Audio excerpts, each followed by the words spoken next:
house is Cujo MP, about to knock 'em out. Hey, it's the Good Time Show, and you already know. If you didn't, well, now you know. Hey. What is up? What is up, everybody? What's good, people? Did you miss What a me? man, what a man, what a man, What a mighty good man. Yes, sir. Mighty good man, y'all. Ooh, I just blacked out. What happened? Okay, them notes, them vocals. I see you I just vocaling. blacked out. What happened? I see you vocalist. Uh, What is up? What is up, everybody? I am your girl, the princess of all. and I am Cujo Speaks. And we are here on the Good Time Show. Am I talking relatively loud? I feel like I am. I don't know. I feel like I'm talking louder than usual, but No. I'm not really sure. No, you Look, good. I'm staring at I myself. just guess we haven't y'all, radioed in a minute, so we don't. And I We never gotta hit recalibrate. live. You never hit live. Oh, I'm looking at me. You looking at you, but you ain't. But it's not live. But they ain't looking at you. It's not. Are you live? I am live. Mr. Inspiration X, also known as Mr. We Outside, said P got some flow. That's what you got out of that? You ain't even hearing my high note. I had a high note and everything for you, and you going to talk about her flow? You know what you can do? You can get off my live, and you can wait till she get on live, and you can go on her live, and you can say all this on her live. Don't be on my live. I'm about to get on your live right now. Oh, see? Ooh.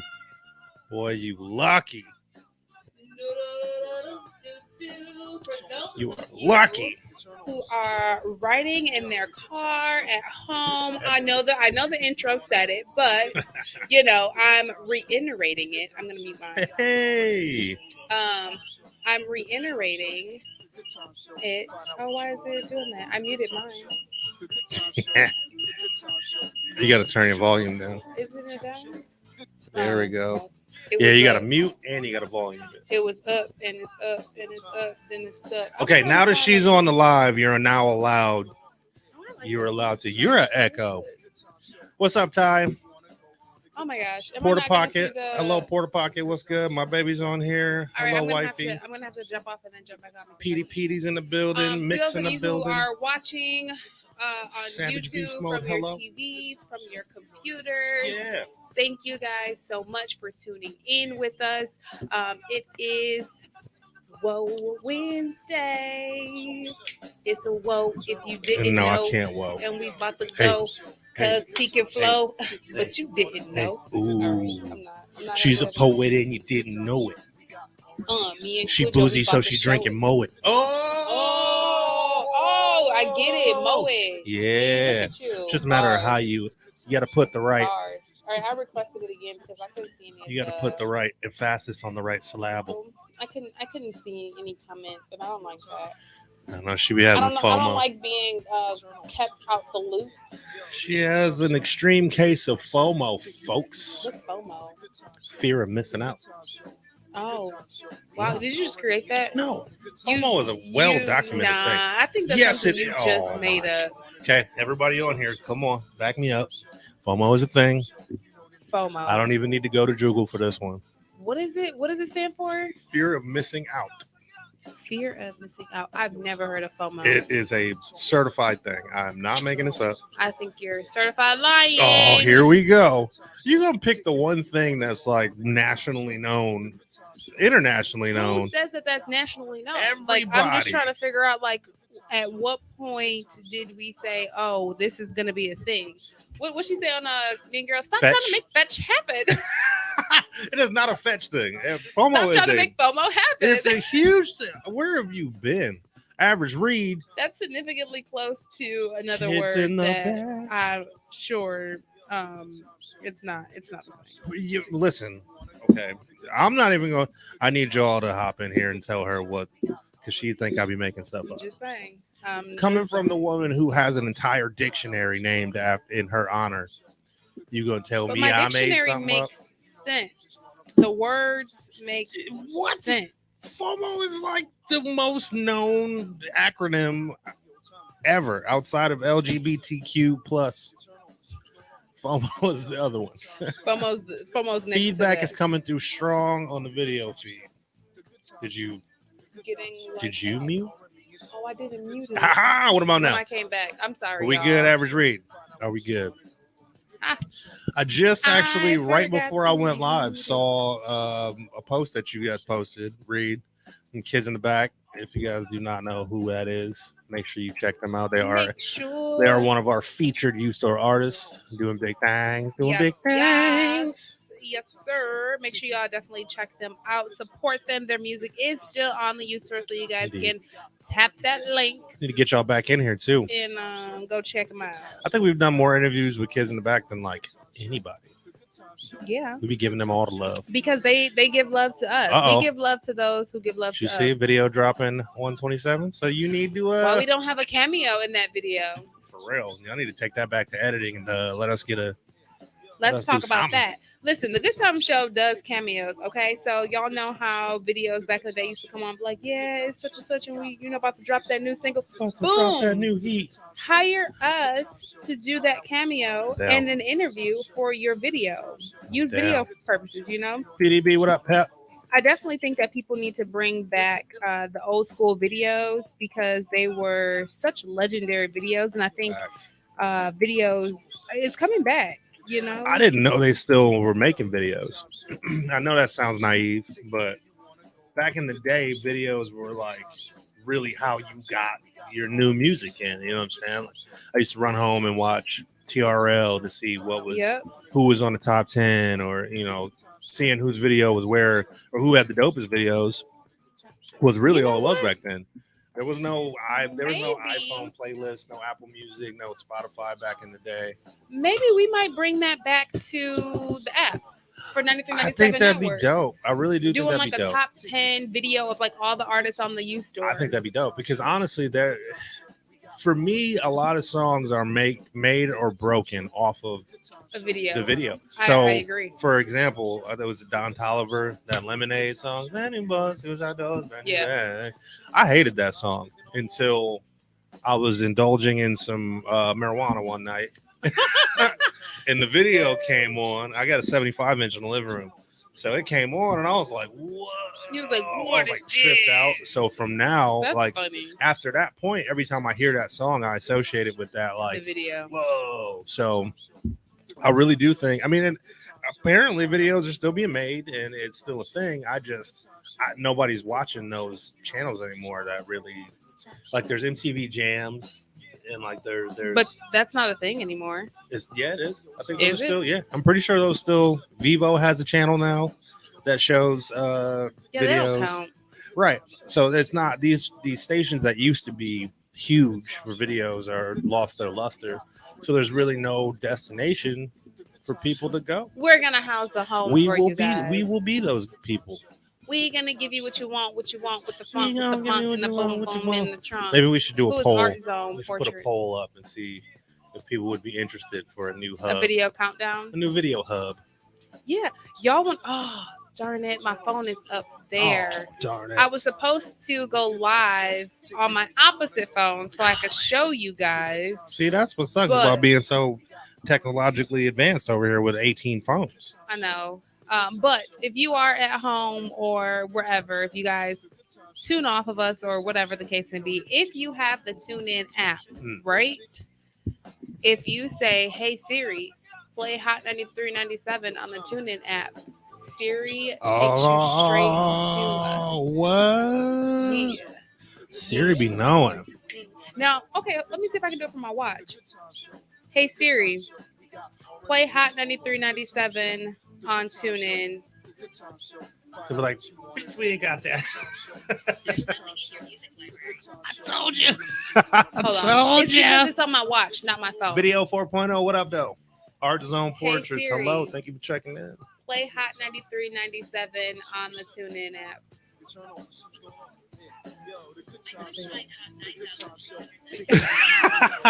So every time I got my AirPods in, like say I'm at the gym and something will come across Instagram for our page on the 9,397. I'm like, dude, come on, man. 93.97. Yeah. What's that video 4.0? We need you back for a feature as well. We need some of that new fire, okay? Let's go. I know it's dropping. It's dropping. Speaking of fire, make sure you guys stick around because at 5:30 on the East Coast, 4:30 CST, and 3:30. No, 1:30 on the West Coast. You did that all CST. Jacked up. I did CST. How dare you? I did. Real Let's see, deal. What's goody? 2:30, 2:30 West Coast, What's up? 4:30 CST, and 5:30 EST. Pavix will be joining us, okay, Yeah, y'all? So man. make sure you guys continue to stick around.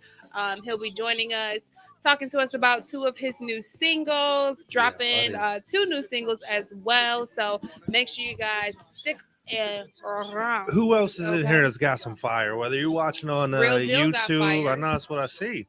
Who else has got fire in here, man? So I am the SCC. I'm the creative director of the U Store. I've been slow rolling this new phase of the U Store because I really want to weed through the best of the best. It would have been easy for me to take over this platform and just start plastering any artist just to get movement and motion. I don't believe in that. I know the algorithm says consistency and posting and all of that, but I'm truly a man who believes in quality over quantity. So I'm looking for the best artists to promote. You know, whether there's 2 artists on there or 200, it will be the 200 best artists that I've found. Actual factual. I'm not Okay, about just pose putting you for on. 3 seconds so that I can do a screenshot. 1, 2, 3, boom. All right, so I'm screenshotting over here. Wait, how did you just screenshot? Because I got my other phone and I'm gonna Got screenshot it. I thought I know post it. you be like doing like the how you had the camera with the wave your hand and it go off kind of. Oh yeah. I thought you just did some little like blink or something and it just. Darn it, I missed it because you were you said. moved. Okay, ready? All right, pose 3, 2, 1. Hold it. 3, 2, 1. Okay, boom. And I want to know what you got. You hold it too The long. lag. I wanted to make sure for the lag. I didn't want to lag out on you. For those of you who are listening and riding out with us or have us on your apps, in your phones, in your car. See, I can't watch you. What? Watching you made me miss it again. And What are you talking about? I'm over See, it. even though I post for lag and everything, she's talking all of this ish. I'm over it. I want to know what you guys want to see more of us this year. So I feel like this media realm is taking such a weird transition. And as much as we love you guys as listeners, as supporters, we want to be sure that we're staying intriguing with you guys. So I know that we always say that should be like our new slogan for the show. Like, when there's a trend, there's a trap. Like, that should just it kind of has always been like the undertone. And I really want to, like P said, I know we focus on what we think you guys want. And we spend a lot of time trying to find the best content and to move in the correct directions with our show and with our topics. But I really, really, truly want you guys to run what happens here. Yeah. We really are a network of the people. So I want you guys to speak up, and everybody watching on Instagram Live, if you want to be a part of the actual show, you can go on our YouTube, comment on our YouTube, send us your email or phone number. We can send you a link and you can pop up and be on the show with us and tell us what you got going on. Tell us what you want to see, what you like, what you don't like. And another thing about links, right? So we all know that Instagram does not let you type a hyperlink. You know what I'm saying? For whatever reason, you cannot post a link and it's clickable. Why they do that, I don't know. You can in your stories, right? You can in your That's stories, the only place. But on your post, like if you comment a link, someone can't just click on it. But everyone doesn't watch the stories, which is that's the laziness of people. And everyone doesn't. I don't know why they don't look in the bio. Right. So particularly myself in my bio, and I'm gonna do like a little tutorial on here. I don't know if you can see on both screen phones on YouTube and here. I don't know.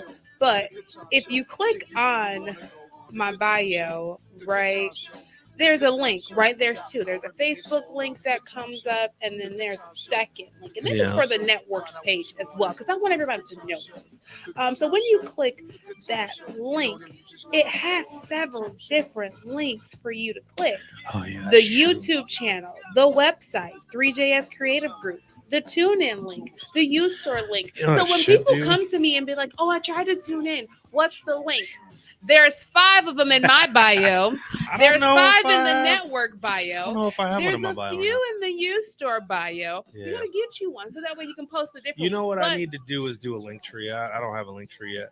I'm just so like baffled when people are like, oh, I couldn't find the link. Literally, it's on like 800 of my other stories, and it's in my bio. And that's why most of the time, and I didn't do it today just purely because I just didn't feel like it. But most of the show, typically, it'll be about 5:30, 5:45 before I stop sending the show out. And I do that just so people don't have any reservations on how to see it or how to tune in. And look, that's what you're supposed to do. Unfortunately for us, and fortunately, because let's not get it twisted. P and I are both very ADHD when it comes to our show, and we're very protective of our show. Yeah. So as much as we want people to work on the show with us, as far as like sending stuff out or doing, her and I are kind of like, we could do that. So I mean, we like the authenticness of contacting our people. We like the chaos and the chaos too. It does something. It gives us that rush. But I also want people to start understanding the beauty of imperfection. Like, don't get me wrong. We are very professional when it comes to our craft. Now, when we are on air with you guys and we're joking and even on camera and talking with you guys, it will always be us just having fun and being ourselves, because at the same time, as much as we love our jobs love us. Facts. Right? And they love us because of who we are and what we bring, and not being this perfect person on camera. Like, I watch so many different podcasts, radio shows, segments, TV series, and all these kinds of things. And I see so many people who have this huge, lavish setup. I mean, a stage and TV and hair and makeup and stylists, and then they have to get up here and they have to and on today's show we're doing so much fake. And for me, I just always and I'm not knocking anyone who does that, because kudos to you. Like, that's what you want. That's who you are. That's your journey. That's your goal. That makes you different. But for us, I don't think I can. I could never. Well, don't get me wrong. Okay, I'm not gonna say never. We could. You put us in a we'd be, hi, good morning. This is no, not I'd be all clean shaven. No. Good morning. You're tuned in to. No, we wouldn't. Absolutely not. I'm telling you right now. I'm saying I couldn't say I would. We could. I'm saying yes. Yeah, we could. I could. Would the we? time for me to be that guy has passed. Yes. When I was working at a, I don't even want to call it a big market, right? I was working at an FM radio station. Media conglomerate, or whatever they want to call themselves. I was doing air checks, right? Which an air check is like an audition to be an on-air personality, right? For those of you who aren't in radio. So I was doing these air checks, and it was nerve-wracking because they wanted me to do air checks because of my personality, right? And the second I started doing the air checks, I became such a fake shell of myself. It was ridiculous. Yeah. Like, you know me, I'm obviously dad jokes and cheesy and all of that, but I was doing air checks like, say, Ed Sheeran Graffiti on the Underpass was playing, and I was like, something.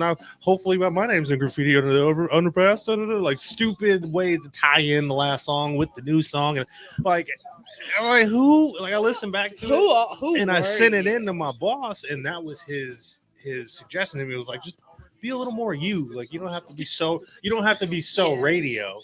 And I'm like, well, what does that even mean? And that's the crazy part. Now, will our sets ever change and evolve? Sure. Of course, our sets will, but I just feel like our deliverance of us, I'm not too sure if that will change, because that's what the Good Tymez Show is, And I want people to start getting comfortable with that, because it's more comfortable shows out there than we know about, but also going into just making sure it's more than the look. Yeah, because I've seen some scandals out here. People are selling like these tell all how to get $15,000 in a month books, and they're charging people like $100 per class. And I'm not knocking. That's how you get 15,000.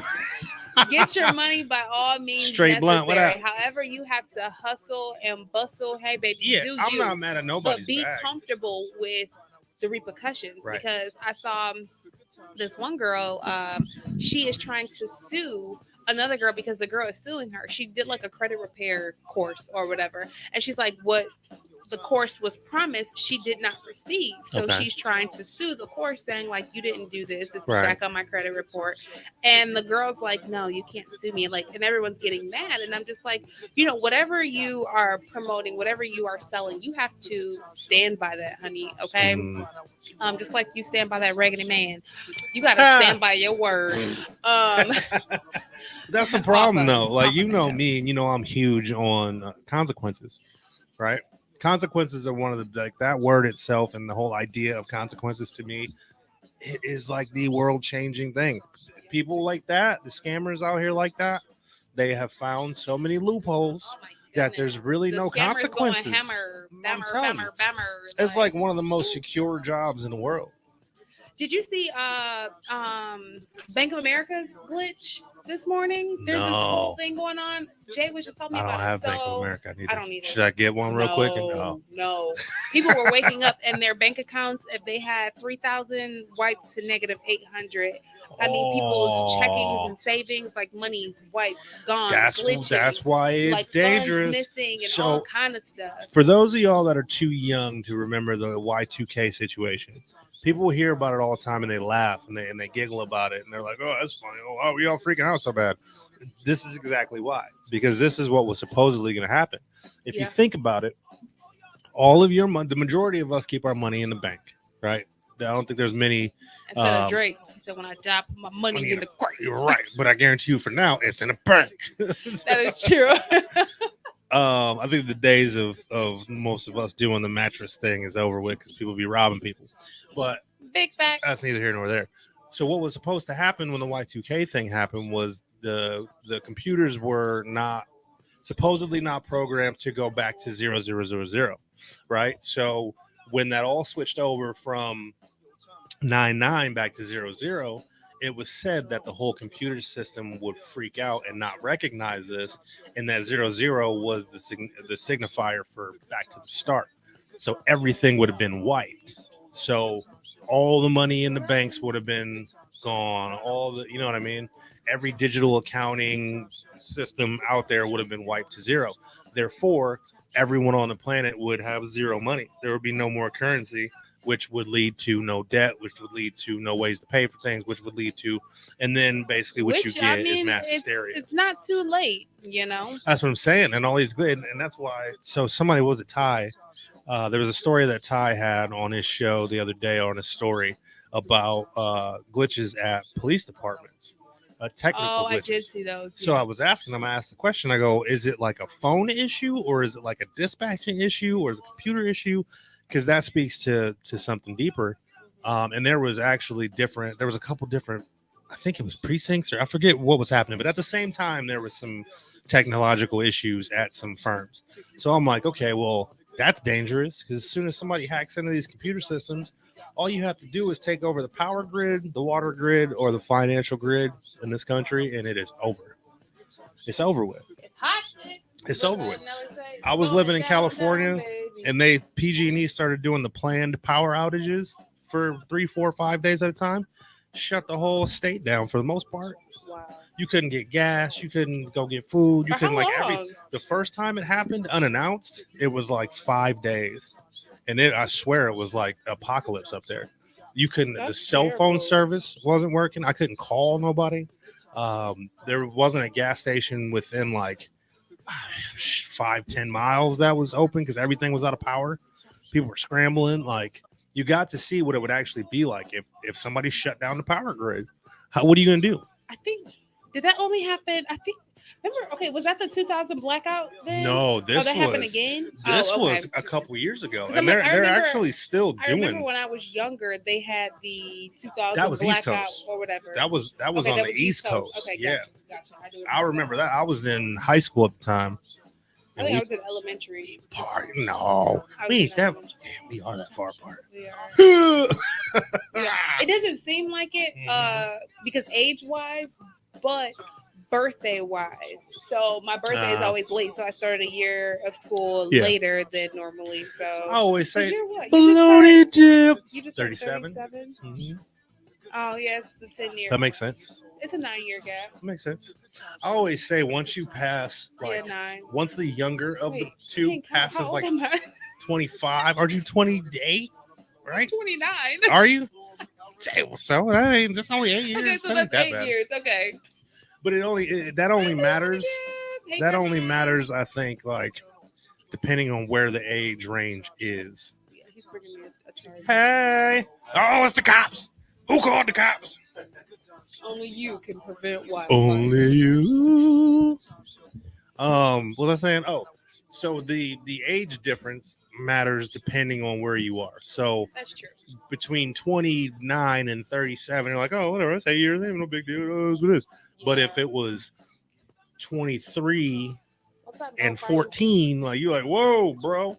Huh? Yeah, that's like pedophilia. That's all the way pedophilia. I mean, hey, you got some people who they say age ain't nothing but a number. Yeah, Elvis.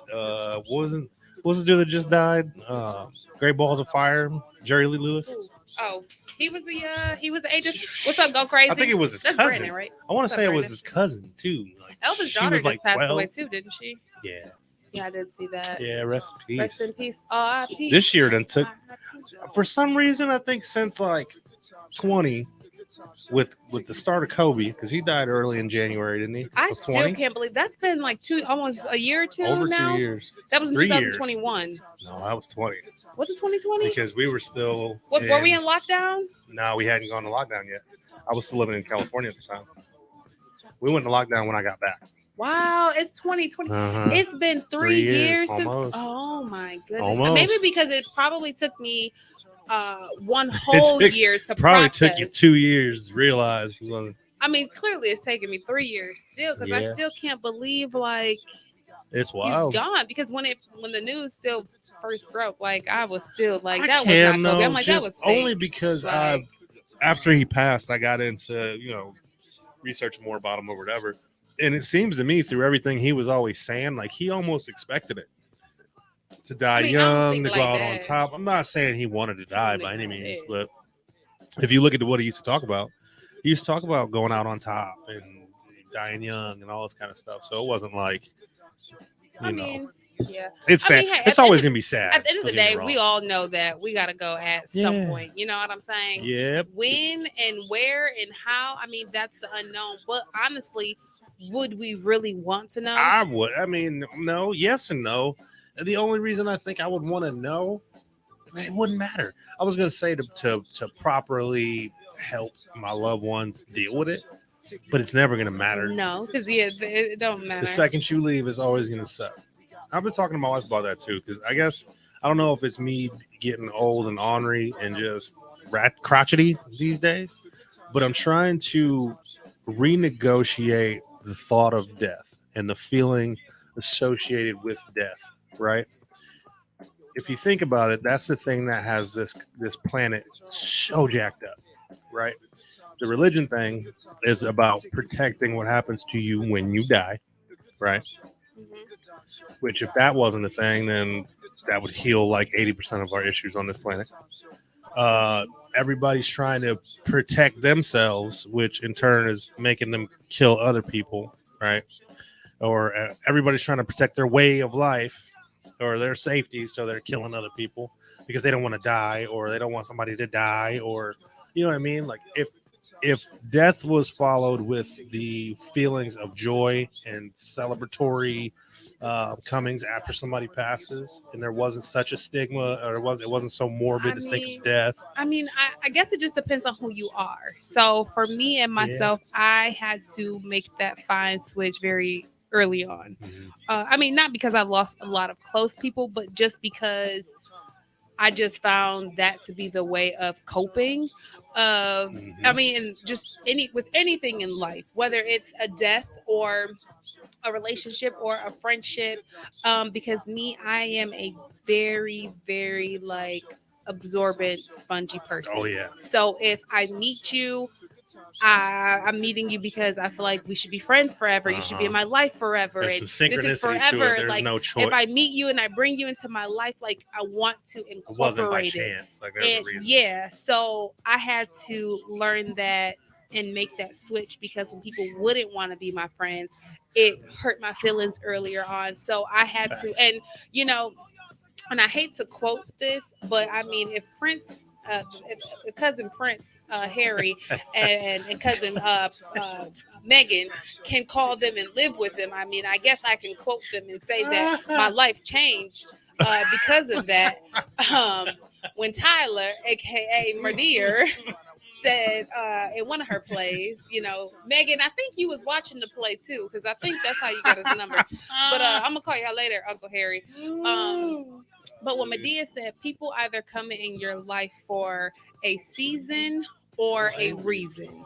And I really, you know, marinated with that because sometimes people are in your life just to show you something or just to test you or just to open your brain to something. Does not mean that they are meant to be there forever. Right. And it's a blessing anytime you come encounter with someone. So I've learned to kind of cherish more of the moments that we have on life. And then when they're gone, it's like, wow, that person really was a big impact. I mean, I'm going to miss that, but it's your time to go. I think I'll take that a step further too, though, because I've been saying that a lot recently, the season of the reason thing. And I think there should be another caveat. Sometimes people are just passing by. Yeah. Some people are insignificant. Yeah, some situations at a four-way stop. You go. Sometimes y'all might be stuck in traffic, so y'all are next to each other for quite a while. But that don't mean they were sent to impact you. That is true. You know, not everything is about you. And I'm just now formulating this thought. This isn't something that I've been thinking about forever. Like it just now kind of hit me, this idea, because there's so many people. I think I'm like you. In my entire life, every single human being that I was anywhere near, I soaked that in, and I'm like, I'm in this room with these people for a reason. I got all of y'all got to be my friends. Yeah, I love all of y'all. Yeah, we're all in here we're together in this. And I'm always thinking like, how can we work? How can we do this? And like, I'm not. And I've honestly, when I first got to LA, I think I ruined. I was just looking at my neck too. I'm like, dang, hello. I think I ruined a lot of relationships, and I put a salty taste in a lot of people's mouths about me as a person because I didn't know quite how to rock the LA scene. Yeah. I came in it with a Midwest thought process and a military thought process. Yeah. So every room I went into, I was like, everybody in this room needs to know who I am, and I need to know everybody in this room. So I didn't have any kind of veil or anything. I'm walking up to everybody. I'm at somebody's show. Like, it's celebrities, and I'm in here with a celebrity, so I know you now. Because what up, though? I'm dapping. Like, what's your number? Let's work. Like, not knowing that some people weren't like that. So that's true. I think those things. I think the disappointments that I've come into contact with people that I used to consider family. Oh, that's a big one. And I think I learned that because of family.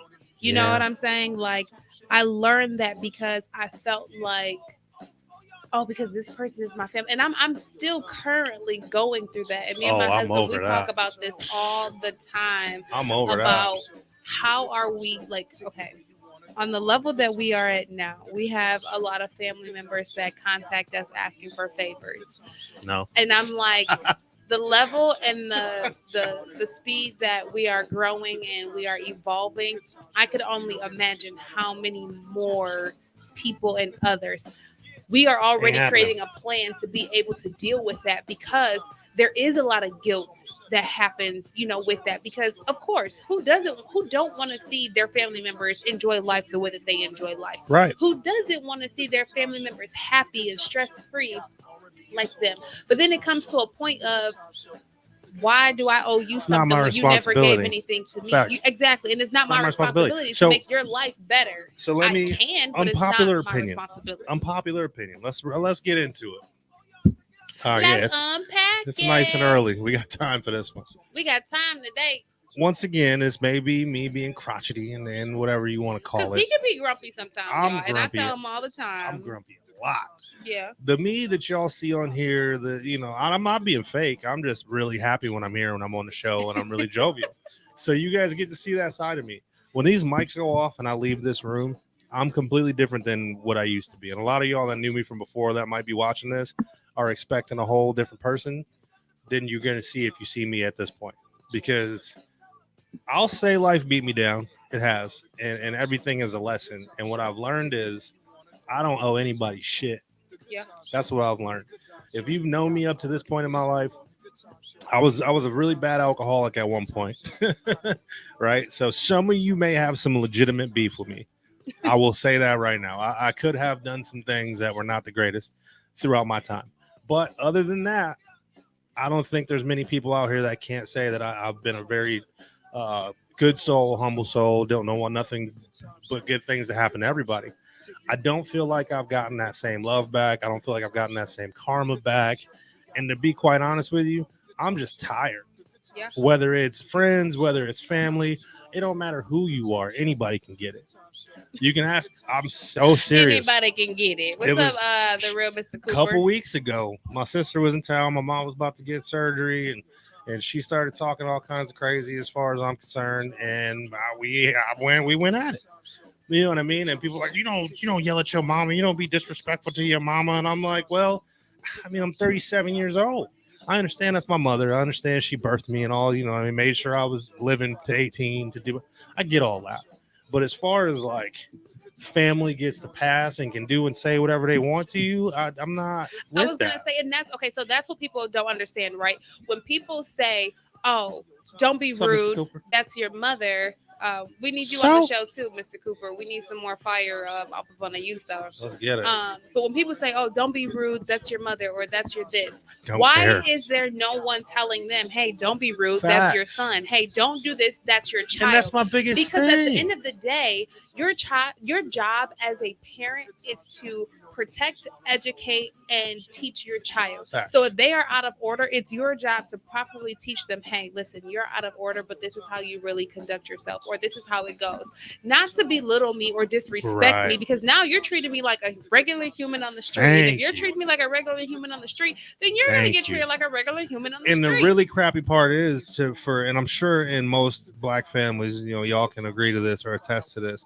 If you're on the younger side of the family, no matter how old you are, no matter how old you get, your opinions or what you got to say ain't never going to matter because you the baby. You do. Oh, what you know about such and such and such.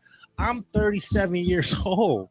I have a whole ass adult life that I have lived. I have not just opinions. I have experimented with a lot of life. Yeah. I myself have 8 kids.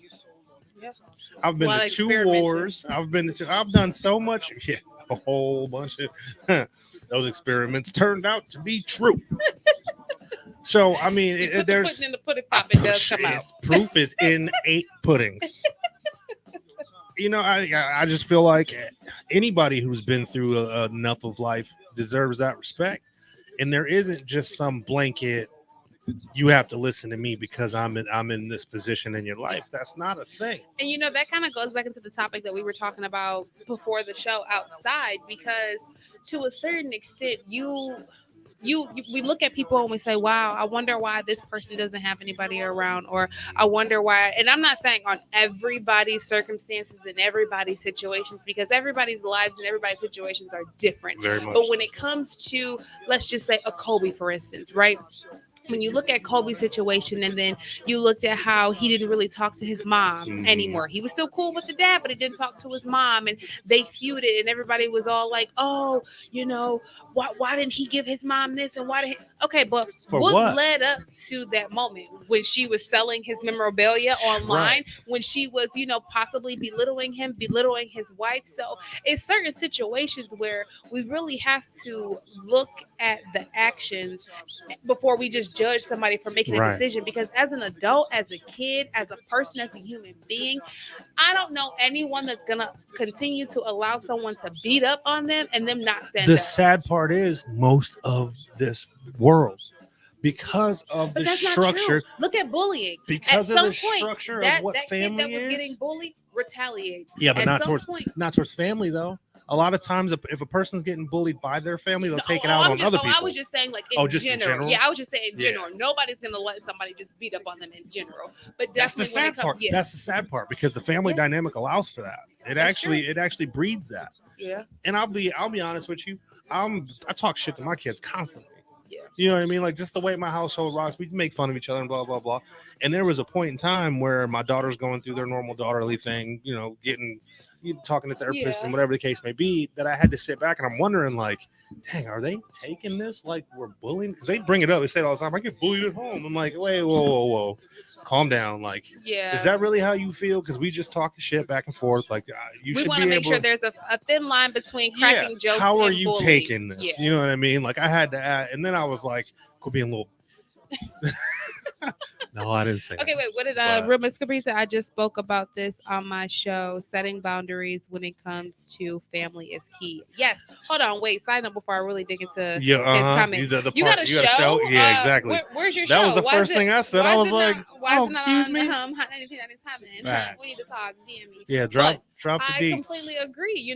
Setting boundaries when it comes to family is key, and that is why. Okay, so. Ooh, y'all, my brain. Here we go. Okay. Look, I'm glad we started this early today, because usually we would have waited till 6:45 to start this, because this is an unpackable. It is. Thing. It goes to so many levels.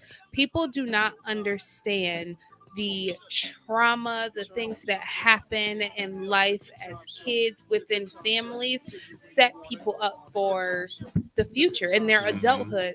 What's up, Red? That's my brother. Ain't no secret. What's up, bro? Exception, all just joined in. What's up? Welcome. Happens when you're a kid trickles to you as an adult, whether you are being abused, whether you are being sexually touched as a kid, whether you are being bullied as a kid, whether you're being disrespected as a kid. If you never heal that does nothing but transpire into adulthood, to where now, as you're an adult, now you're over sexualized and you don't understand why, because at a young age, hurt people. So we don't understand how important it is to set boundaries and to structure your families and protect your kids from families, because families are our first examples of people in life. And if you don't teach your kids that, hey, just because there's a family member, you don't let anyone do this to you, that's why they'll let strangers do it to them, because they don't understand the boundary, or this person is not supposed to do this. They just allow it to happen. Oh, my cousin did this to me, and that's so exactly that's my biggest no. point. Like, and I'm not. Hey, Noonie. I'm not immune to. I know this by how I say this. My family and my wife's family are both very interesting families, and luckily, her and I feel the same way about our respective families, because I'm starting to find out. What's up, Jeremy, on the air? Thanks for checking in, my dude. That's my guy. Make sure y'all check out Jeremy. Aoife's in the building too. That's Aoife. I found out throughout this time, and again, I'm gonna always preface this by saying maybe I'm just crotchety and getting old, and I'm just, whatever. I'm gonna say that because I'm about to say something that I think a lot of y'all are scared to say, but maybe you feel. Family is the most dangerous group of people you will ever come into contact with. Bingo. Say it again. Ever. Because let me break it down to you. For one, like P said, you allow your family to treat you so dirty, so disrespectful continuously with the veil of, but that's blood, that's family. That's just how they are. Now that is the most disgusting thing I've ever heard. And I've said that plenty of times throughout my life. But that being said, right? Oh, that's just how they are. That's just how my family is. Now apply that to any other situation in your life and tell me that rides. Exactly. You got a boyfriend that's beating your ass. Oh, that's just how he is. Girl, no, that ain't supposed to be like that. Okay, but you got a coworker who talking crazy to you every single day. That's just how he is. You're not gonna say, oh, that's just how my coworker is. No, you're gonna be ready to snap. Why does that ride? Right? Okay, so now I think my biggest thing, and what really started to push me, started to push me really far away from the family dynamic thing. And I have the same kind of beef. If you know me at all or heard me talk, I got the same kind of beef with religion. I was just blanket like, but that's just, you got to just believe. So family and religion are two things that I feel like. We're not talking about religion today. But I mean, just to keep one pace. Look, as soon as I said religion, all my watches they went away. Everybody you did it. They all did. Point being is, I don't believe in the generalized, it's family thing. So I think what really pushed me to that point was the fact that the people that are supposed to care about you most, and the reason why you give everybody that, they're family's supposed to be the closest thing to you, right? Yeah. They got your back more than anybody else. If you're down and out, they're there for you to help you out, whatever the case may be. Okay. If I'm not getting that, right? If I'm not getting treated better by or supported better by the people who are my family, who are my blood, then why would I give them the consideration and the passes that I'm not supposed to give people that aren't my blood, but have been holding me down and treating me with the utmost respect at every turn? So think about it like this, y'all, right? If you don't have the qualifications for this position, how can you get the job? Factory. And the qualifications go into, are you meeting the criteria? Are you being that supportive, that loving, that kind, that leadership? Are you being all of these things in order for me to give you the proper title? Because like you said, people will want a title just or they're they think that they're deserving because of a title. No. Because that's why No. I read this to my husband the other day, and it said your spouse is the most important person in your life. What's up, Noonie? I agree. Deanna. It says your spouse is the most important person in your life because your mother loves you because you're her son. Your siblings love you because you're their sibling. Mm-hmm. Your kids love you because you're their father. Your wife truly or your spouse loves you just because of who you are. And that's like the truest thing. And that's where it goes into that whole thing of creating your own family, because just because you're born into something and this is your first uncle or your first cousin or your first such and such, doesn't mean that they have that love and that care for you or genuinely even like you. I've seen a lot of families be in competition with each other. And it's like, why are we in competition with each other when we're all supposed to be wanting a greater goal of evolving and getting better? You know what's funny? People are always like, oh, it's blood's thicker than water, blah, blah, blah. The only thing that gets passed down through blood is disorders. HIV. Oh, look, like disorders, right? Oh, is that a genetic disorder that you got from your family line? Like unless you came from a bloodline of rich people, then your bloodline really didn't give you much but predisposed diabetes. Or some shit you got to worry about later in life. That's a thing, because in my opinion, so I feel like some things they are passed down because we don't change anything. So I feel like if you think about diabetes and high blood pressure and all those things, the reason why people say it's genetic, quote unquote, or passed down is because you're eating just like your grandmother, great grandmother, or grandma ate.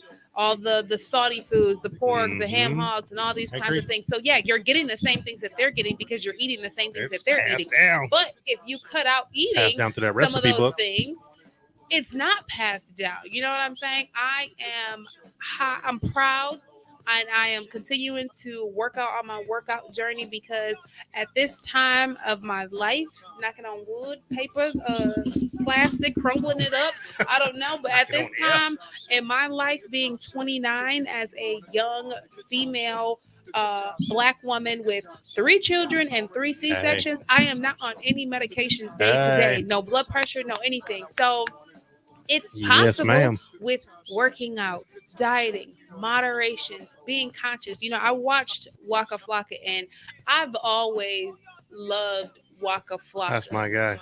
And when I say I love Waka Flocka, it's not because his looks. No, it's because you can tell a good, chill-hearted person. Like I'm one that I can read auras, and I can just pick up what someone is putting down.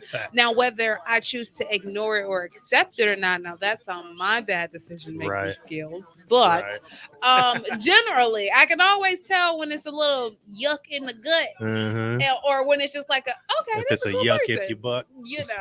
And I watched him on Shannon Sharp, the Shay Shay Room, and he spoke so marvelously. And the way that the reason why I said that is because Shannon was asking him questions like, "Oh, did you do that? Did you do this?" And he's like, allegedly, I don't he got some media training. So Brick Squad, that was a gang. He's like, no, it was friends getting together creating music. Like, you know what I'm saying? Because you don't understand how certain terminologies will incriminate you. Look at Young Thug. Didn't even realize why it came a whole gang thing. Like, Thug on his own. But Shannon was asking him about his farm because Waka has always been into farming, and he has his own farm, and he grows his own crops and all those kinds of things. And Shannon was like, "Oh, so you're a vegan?" And he's like, "I don't put titles on it." He's like, "I'm just a conscious eater," and that makes so much sense because so many people are quick to be like, "Oh, I'm a vegan," or "I'm vegetarian," or "I'm this," or "I'm that," but you're still not being conscious on what you're putting in your body. You're only eating because it says this label.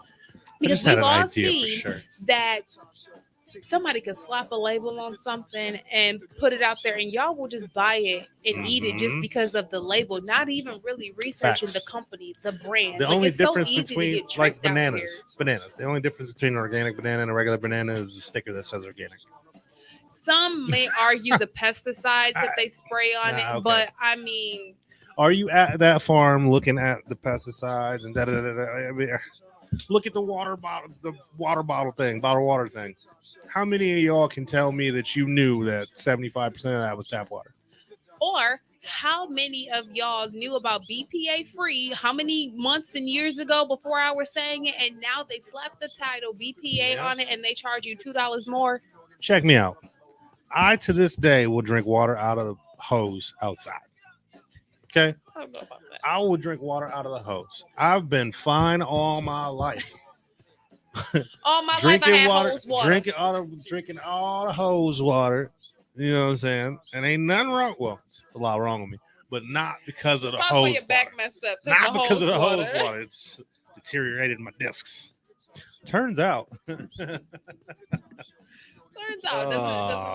doesn't give you the platelets that you thought from the middle. No, look, there's so much but fear. You know, there is, and again, it goes because everybody's scared of dying. Everything's gonna kill you. And why? Oh no! Like, okay, can we see the statistics on how many vegans possibly die? Like, you know, what I'm saying? Like, people make it like because you're vegan, like you're just Superman. Now like, here's you never die. I'm confused. On a statistic level, here's what sucks about where we're at in life, because all of these things that have been newly found, these new vegans and all of these things have only been going on for how many years now? So there's not enough time to have amassed enough data for anybody to really look at it and be like, oh, well, there it is. You know what I mean? We're in I think in the grand scheme of things, if into the thick of it. Yeah, right. If this planet is to survive another, 1,000 years, look where we are in the making of this planet. You know what I mean? We're still in the beginning stages of what's possible on this planet. And when I found out that we're building, when I found out that they were creating genetically modified salmon, like I thought salmon was supposed to be the healthiest thing for you. Mm-mm. Since when did it get genetically modified to be like it's organic? Eating other, literally, it's organic. It's organic salmon. Duh.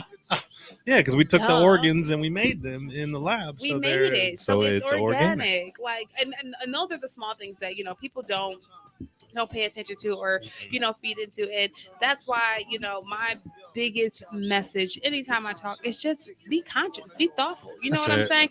And on my weight loss journey, so one thing that I want to point out again, because I'm gonna make this loud and clear. Okay. One thing I know how to do is lose weight and maintain it. That's the biggest part that everybody always forgets when it comes to weight loss. Maintaining it. Mm-hmm. It may have looked like I did not maintain my weight because I had another baby. Somehow. And I had baby don't know how weight that happened. Again. But I have always maintained my weight. The weight that I am currently at today is the weight that I was weighing 2 years ago before I had my second son. Nice. So I know how to maintain my weight, but I also do not starve myself. Right. I don't go on crazy fad diets. I'm not doing no ketos. I saw this video of this girl who she made this overnight oats bowl. And again, I am not knocking anyone at any point in time. I'm just telling you guys my experience and how I choose to live my life. I'm not telling you to do it. I'm telling you what works for me. She made an overnight oats in a mason jar. Mm-hmm. By the time she added in all the oats and the berries and the chia seeds and all this, it was like 500 calories. Oh. Ma'am, I can eat me 2 slices of pizza from Little Caesars for 500 calories and fulfill my needs and be happy and not be on a That's what craving people don't binging understand. thing. Like I want to make us shirts that say labelless or titleless. That would be the next. Because I've been titles, and fads, and following this and we that. We just talked about titles. I'm just you can literally have a black foot, but then until somebody tell you that black foot has a title to it, you're gonna be because you know I got this. I got blackatitis on my foot. Because I got the toe. I got the black toe. Like I don't. I think I'm just getting sick of normal. I'm getting sick of what's been made normal. I'm sick of the copy paste. I'm sick of what's been made normal. I'm tired of. I don't go nowhere these days. I'm a shell of who I used to be. I used to be out and about. I used to be kicking it. I used to be. You look weird. Yeah. Right? Like you were really skinny. I mean, I was too. I went through some pictures and I was like, oh, I gotta clean up my Instagram. Like, why are these still here? I was like, I gotta archive a couple of photos from literally like 2014 when I was like the size of this microphone stand. Okay, like I probably looked like this microphone stand because my head was so big and my body was so skinny, and I just thought I was doing the dang thing. Bad wigs, bad cut bangs, like just all of the above. Oh man. But that is the journey in life. You know what I'm saying? To be able to look back and reflect. And, that's why as much as I have Nerdy 30 with me, we are also creating another show with Cujo because people need more of a place with content, talking about real things. And I know for episode 1, it's like you didn't really talk about nothing. It was an intro show. I'm going to dive deeper into each topic, but it's an intro show because we need shows where it's positivity, solution based, and real content. Not this, I'm making up a skits and scams. And I think so many people are factuated now with all of these like TikTok or viral videos of setups of people like doing like, oh my gosh, let me do this prank on such and such. You always think it's supposed to be a catch 2020, and that's not necessarily like true. It's like this new one I saw where this dude's pulling up on these girls and he's playing songs for them on his guitar, and at the end of every video they like ask for his number or whatever. So it wasn't until like 3 or 4 deep where I'm like, all right, there's got to be some sort of a setup. It's not every one of these girls. Thank you. All of it is gimmicky. Like it's gimmicky and it sucks. Like it sucks because what really drives me crazy is people that care about me and genuinely want to see me flourish will be, hey, what up, girl? Hi. Generally want to see me flourish, will be giving me advice like, oh, y'all should do that. Oh, this went viral. Y'all should do this. Y'all should do that. With not thinking about the fact that I don't want to go viral. Thank you. I don't care if 1.7 million people see my. I do this show and all the other shows that we do and all the things we do here at this network because I love doing what we do. And people don't understand when you go viral. That's okay. So viral in this day and age is like one-hit wonders back in our age. And it doesn't mean you're gonna get money from that. It don't mean you're you're gonna rich get money now. from it. It doesn't mean that you're gonna get rich from it. I mean, you may have that one high paycheck, but then what's your next follow-up? Right. You know what I'm saying? It's nothing coming after that. And what's even high paycheck? So let me break it down for you and watch this live get cut off. That too. Watch this live get cut off. They were like, okay, you can monetize your account. You can make reels and you can make money off your reels, right? Now, my reels prior to this opening up for me, I was like 13K, like 12K. Like I was killing it, right? I'm like, oh yeah, I'm doing it. I was like, I'm doing it. Right? I'm like, now I got monetized. I'm about to blow up. Woo. Tell me why those got like 1 view, 2 views, right? They pay you $10 per reel, and you can't even take the money out until you got 100. But they only let you post 3 reels, right? So I just saw a notification. I was like, they're gonna cut me off already? Oh, they cutting us? They cut. Right. So, and then there's people that have posted reels and stuff on YouTube, and I think even on Instagram they let it slide by, that breaks down the amount you need for however much money, right? Mm-hmm. So you need like millions of views on Instagram to make like $1. Yeah. Or $2 or whatever the case may be. Yeah. So you hit that overnight celebrity, viral video that has 3 million. A million is considered viral, right? Yeah. That million views probably made you $1, $5. If that, I mean, maybe like If that. 20, if that. If that, right? But that's why it's so important for us to continue on the train that we're on. You know what I'm saying? And again, what's up, Raymond Banks? Again, we're not knocking any social media Knocking creators all or y'all. content You all creators. suck. What we're basically trying to say is everybody has their lane, right? And this is our lane, and that's their lane. Now, can our lanes potentially cross paths? And we have content creators on our network, and we monetize and we do some content creating. Absolutely, of course, paths collide all the time. But are we going to change our direction strictly for because of what they're doing? Absolutely not. And that's where it comes to. You have to hold and be 10 toes down in whatever your career path, because that's what makes people look at you as an opportunist. Facts. Every time a different situation opens up, you're jumping on this and you're being that and you're being that. What is the core? What do people know you for? What is something consistently that you've done in your life for 3 years for you to be able to call yourself that? Ooh. If you have not done it for 3 years, like you cannot call yourself anything. Where'd that come from? I don't know. Did you make that up? I really did. I like that. I really just kind of made that up. I do like that a lot. But I mean, it's true. 3-year minimum to be able to take. Just like people saying I'm an entrepreneur. Because in the first 2 years of entrepreneurship is when you make a break, and your business probably won't make it past year 2. So if you're in year 3 of your business, now you're an entrepreneur. And did you file taxes on your business? Because that makes you a different type of entrepreneur. I know a bunch of entrepreneurs that have not filed taxes. Hey, I started a business last year, and I never claimed to be an entrepreneur because I haven't sold a piece. You know what I mean? You created something. I could have, and I wanted to, but I never was I'm an entrepreneur. I got my business and blah blah blah. Like we should call it a starterpreneur or something, because a lot of people start becoming entrepreneurs, but do you actually finish? Right. Like there's not just because you file a LLC doesn't make you a business owner. Right. Just because you file a trademark doesn't make you a business owner. I mean, just because you ran a mile in New York City doesn't mean you're running the marathon. Thank you. Got him. Factual. And again, we're not knocking anyone. What we're saying is you have to be consistent. You have to stay in your lane. You have to know who you are in order for people to come to you. And for me, I've done that. I've worked and I've done my due diligence, and now it's my time to shine. And I'm working on that, and I'm just allowing people to see my day to day, because I've been trying to get her to do this for years. So. I'm trying to tell y'all. I'm so proud.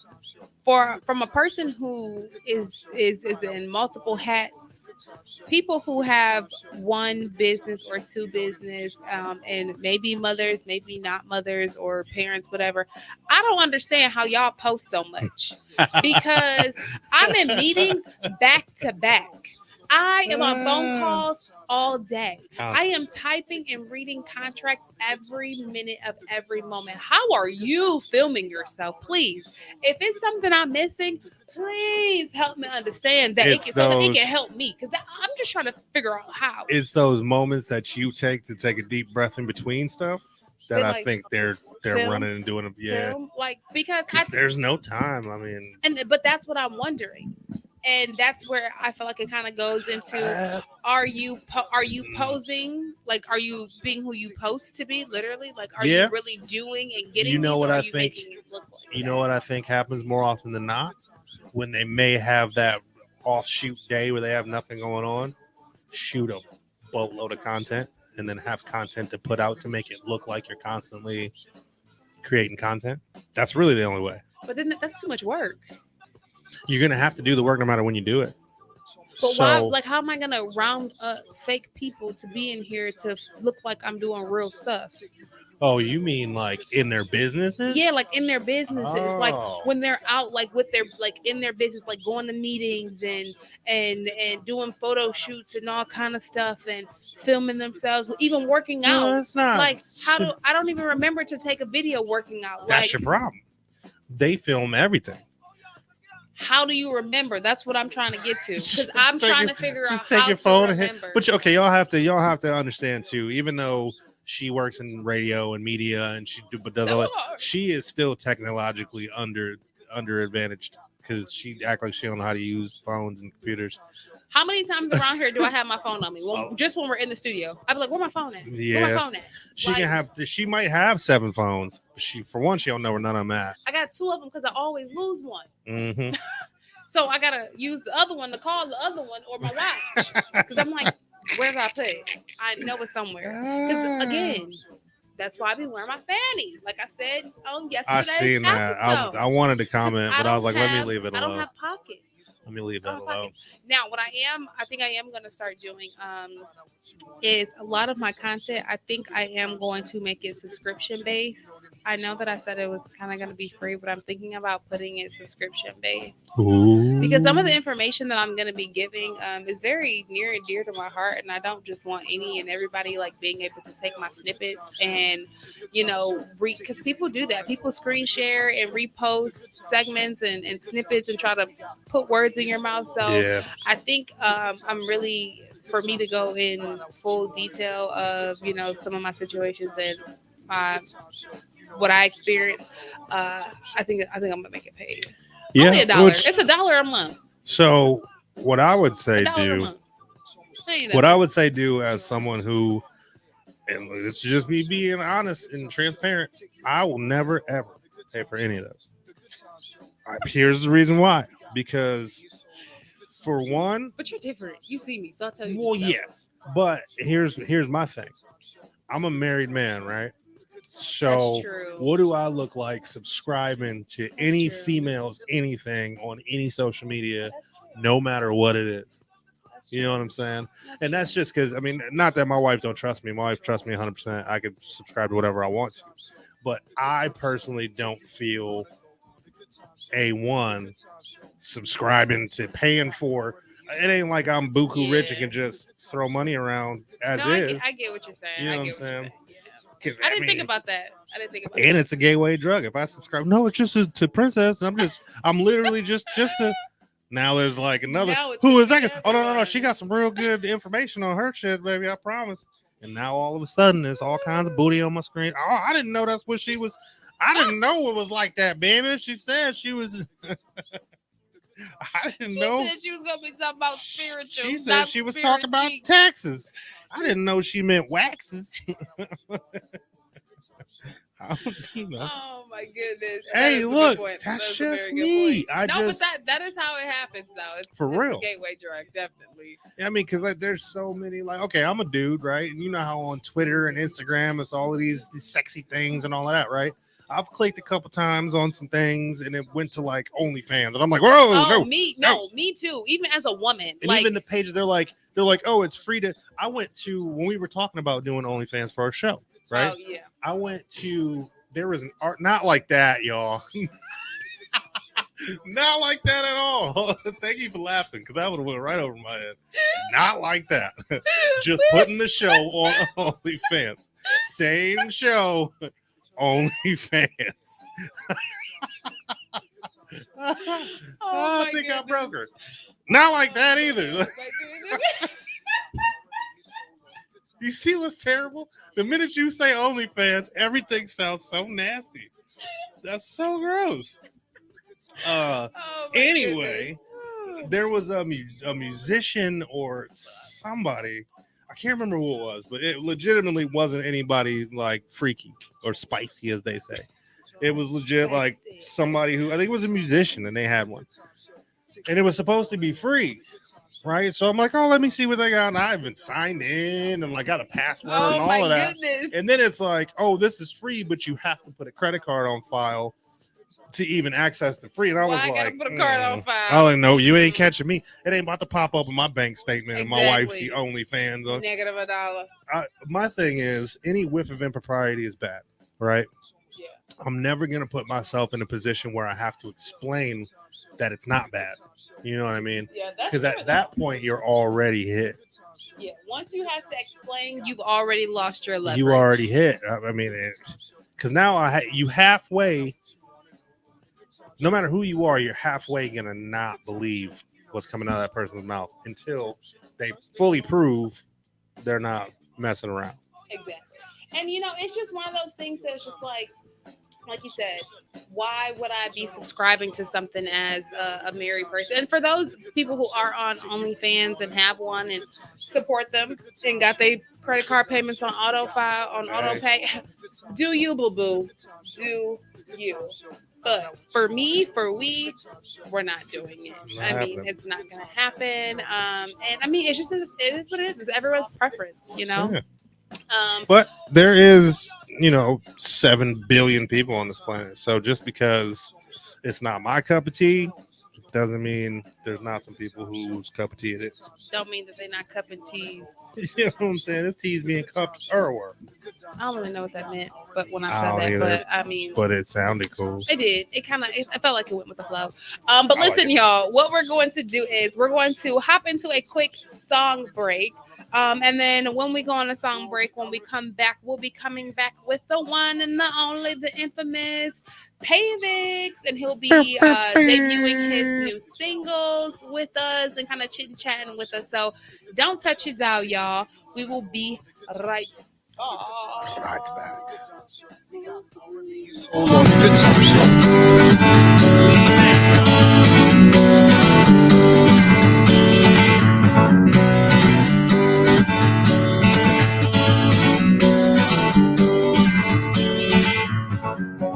Feeling my way through the darkness, guided by a beating heart. I can't tell where the journey will end, but I know where to start. They tell me I'm too young to understand. They say I'm caught up in a dream. Well, life will pass me by if I don't open up my eyes. So that's fine by me. So wake me up when it's all over, when I'm wiser and I'm older. All this time I was finding myself and I didn't know I was lost. So wake me up when it's all over, when I'm wiser and I'm older. All this time I was finding myself and I didn't know I was lost.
Right now, I just need you to get real loose.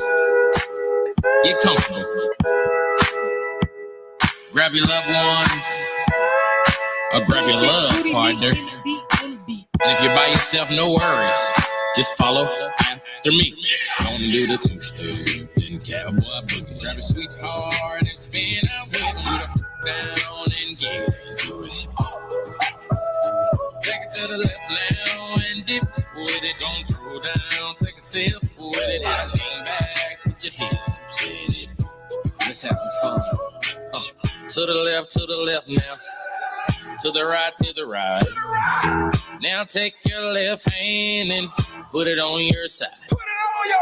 Gonna roll your shoulders. Do the slip and slide. This next part's my favorite part. Cause this time it's shy. Gonna do the two-step and cowboy boogie. Grab a sweetheart and spin out with them. Down and get it. Take it to the left now and dip with it. Don't throw down. Take a sip with it and lean back with your hips in it. It's simple, you can do it. Slide to the left, slide to the right. Now cool down, have a good time. Slide to the left, slide to the right. Do the butterfly, have a good time. Round, round and round you go. It's time to show out right now and take to the floor. Gonna do the two-step and cowboy boogie. Grab a sweetheart and spin out with them. Down and get into it. Take it to the left now and dip with it. Don't throw down. Take a sip with it and lean back with your hips in it. Take it down now. Take it down now. Take it down now. Take it down now. Bring it up now. Bring it up now. Bring it up now. Bring it up now. Take it down and crease cross. Bring it up now, crease cross. Do whatever you like right here. Just have fun. Gonna do the two-step and cowboy boogie. Grab a sweetheart and spin out with them. Down and get it. Take it to the left now and dip with it. Don't throw down. Take a sip with it and lean back with your hips in it. That was not so bad. That was not so bad, was it? That was not so bad. That was not so bad, was it? That was not so bad. That was not so bad, was it? That was not so bad. That was not so bad, was it? Gonna do the two-step and cowboy boogie. Grab a sweetheart and spin out with them. Down and get into it. Take it to the left now and dip with it. Don't throw down. Take a sip with it and lean back with your hips in it. Wait a minute, this love started off so tender, so sweet. But now she got me smoking out the window. Must have spent 45,000 up in Tiffany's. Oh no! Got a bad kids running around my whole crib like it's Chuck E. Cheese. Whoa, whoa! Put me in the jam with an X-Man in the UFC. Can't believe it. Can't believe I'm in disbelief. This got me paying for it, paying for chips, diamonds on the neck, diamonds on the wrist, and here I am all alone. I'm so cold, you got me out here. Smoking out the window, singing, how could she do this to me? How could she do this to me? Oh, I thought that girl belonged to only me. But I was wrong, she was wrong to everybody. Ooh. Just the other night, she was gripping on me tight, screaming Hercules. club looking for a new love, somewhere at the please. Baby, why you doing this? Why you doing this to me, girl? Not to be dramatic, but I wanna die. This got me paying a rent, paying for trips, diamonds on her neck, diamonds on her wrist. Here I am all alone, all alone. I'm so cold. You got me out here, smoking out the window of the Benzo. Singing, how could you do this to me? How could you do this? Oh, I know that girl belongs to you. I was wrong. She belongs to yes, she belongs to everybody.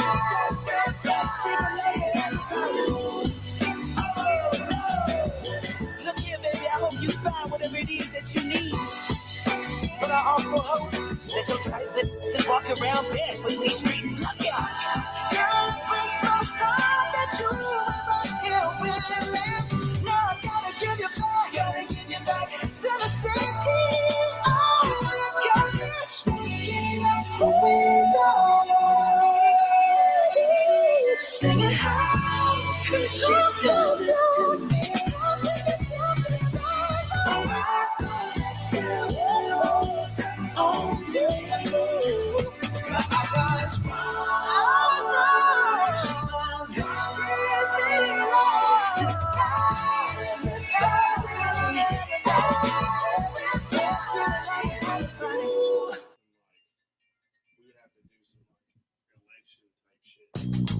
Yeah, oh, y'all, check it out, yo. It's 11 o'clock. Yo. Yeah. They won't push it, baby. ATL. City girls. Ladies in the house tonight, if you ready.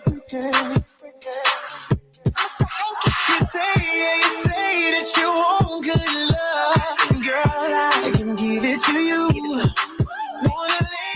What is up, everybody? Listen, don't touch your dial, okay? We got our boy Pavix music coming up next. We'll be right back. Get on top and ride on it. Anyways, I keep you coming.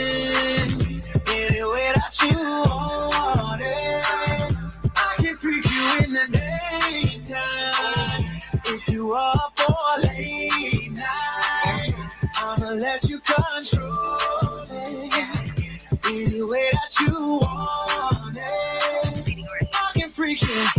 Pull up looking too good, too hood on my style. Showing my friend, crop top, no bra. Go ahead, pat me down. To the table, sit me down. In the middle of the crowd. Okay, let's order rounds. Bring out that ace of spades, deli on and lemonade. Sit me center stage and watch me do my thing like don't stop. Get it, ooh, hit it, look back, swirl, twist it. We just some city. You say that you want good love, girl, I can give it to you. Wanna lay you down, make it fall in love. All the freaky things that I can do, I can freak you to the morning. Get on top and ride on it. Anyways, I keep you coming. Any way that you want it, I can freak you in the daytime. If you up for a late night, I'ma let you control it. Any way that you want it, I can freak you. Hands on your knees. If that broke, then make that freeze. We ain't shaking it with no cheese, and we ain't pulling up with no keys. I don't wanna drink with a bottle of that. Sit right here, pay for the tab. Me and my gon' make you laugh. And when we done with you, we gon' see bad. Big booty, big bad, big mad. I pull up flexing on they eat on the good girl, they too bad. I'm so cunty, I'm too bad. You say that you want good love, girl, I can give it to you. Wanna lay you down, make you fall in love. All the freaky things that I can do, I can freak you till the morning. Get on top and ride on it. Anyways, I keep it coming. Any way that you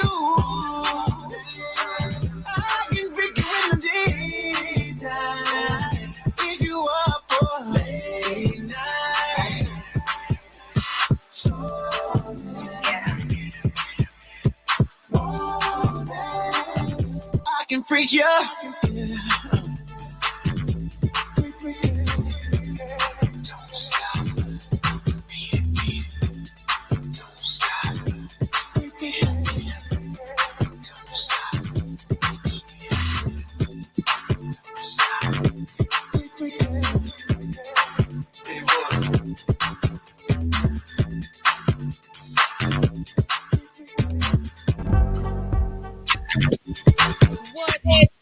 What is up, everybody? I am your girl, Princess of All, and we are here on the Good Tymez Show with the lovely, the wonderful Pavy. What is up, everybody? I am your girl, Princess of All, and we are here on the Good Tymez Show with the lovely, the wonderful Pavix. How are you? What's up, princess? I'm good.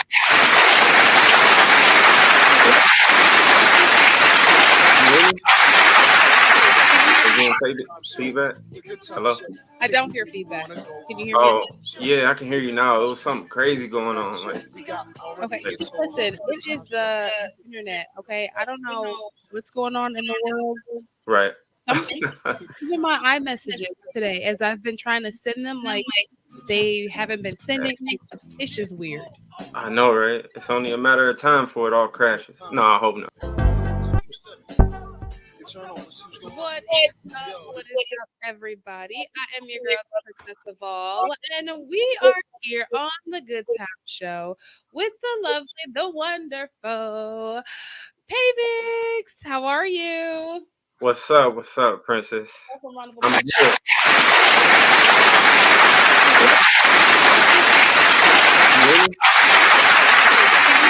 good.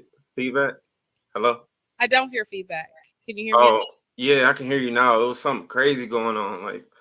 Okay, see, listen, it is the internet, okay? I don't know what's going on in the world. Right. Even my iMessages today, as I've been trying to send them, like, they haven't been sending. It's just weird. I know, right? It's only a matter of time before it all crashes. No, I hope not. No. Well, I hope not, but yeah, I hope not. It's coming. It's definitely coming. But where are you calling us from? Where do we have the pleasure of speaking to you from? Right now I'm in Michigan. So okay. Yeah. Michigan. That's what's up. Yeah. That's what's up. Now, for you being in the Michigan scene, would you say that you are getting the love and the support that you would hope to be getting from your hometown or your city with your music? No, I'm not.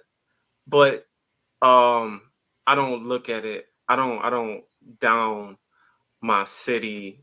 Well, I'm from Detroit, but you know what I mean? Like, I don't down Detroit or Michigan or my hometown for not supporting me because of just the competition in music alone. You know what I mean? It's so much competition. Yeah. And like, it would be such an honor if people just like accepted me. Like, just for instance, and I hate throwing names out there, but I'm a name drop already. Like, I didn't hear about Big Sean until like his later projects. Like, you know what I mean? He was on his grind for a long time, but then like not soon as he got in the industry, but like a little bit before is when I started picking up on him, and it was just like by then it was too late. It was like, okay, oh, I like this dude, and I could have walked right by him, years ago. So and that's kind of like the beauty in disguise, right? Being able to create and find your niche before people put this pressure on you. Because a lot of people don't understand how much work it really takes to put into your craft, your artistry, your brand, and all those kinds of things. It takes a long time to develop those things. So if the wrong person, listens to you beforehand, before you like really, cater to that audience, then they're like, oh, their music was this. It's like, oh, wait, I've developed since then. Catch this last project. Yeah, for real. But I am trying to develop at least a core fan base that can see the growth. You know what I mean? Like that's what I'm trying to do at this point in my career. You know what I mean? The beauty of, social media and things like that is now you can grasp, listeners from, multiple cities to, follow your growth. So For I think sure. that's the beauty of the change of social media. Now you don't have to only market towards your city or, your state. You can market worldwide and have fans all over, Seriously, yeah. listening and supporting. So I definitely think that that's, It's a good thing for sure. yes. Now, what ultimately made you get into music? Is this something that you've always been doing or that you've just started doing over the last couple of years?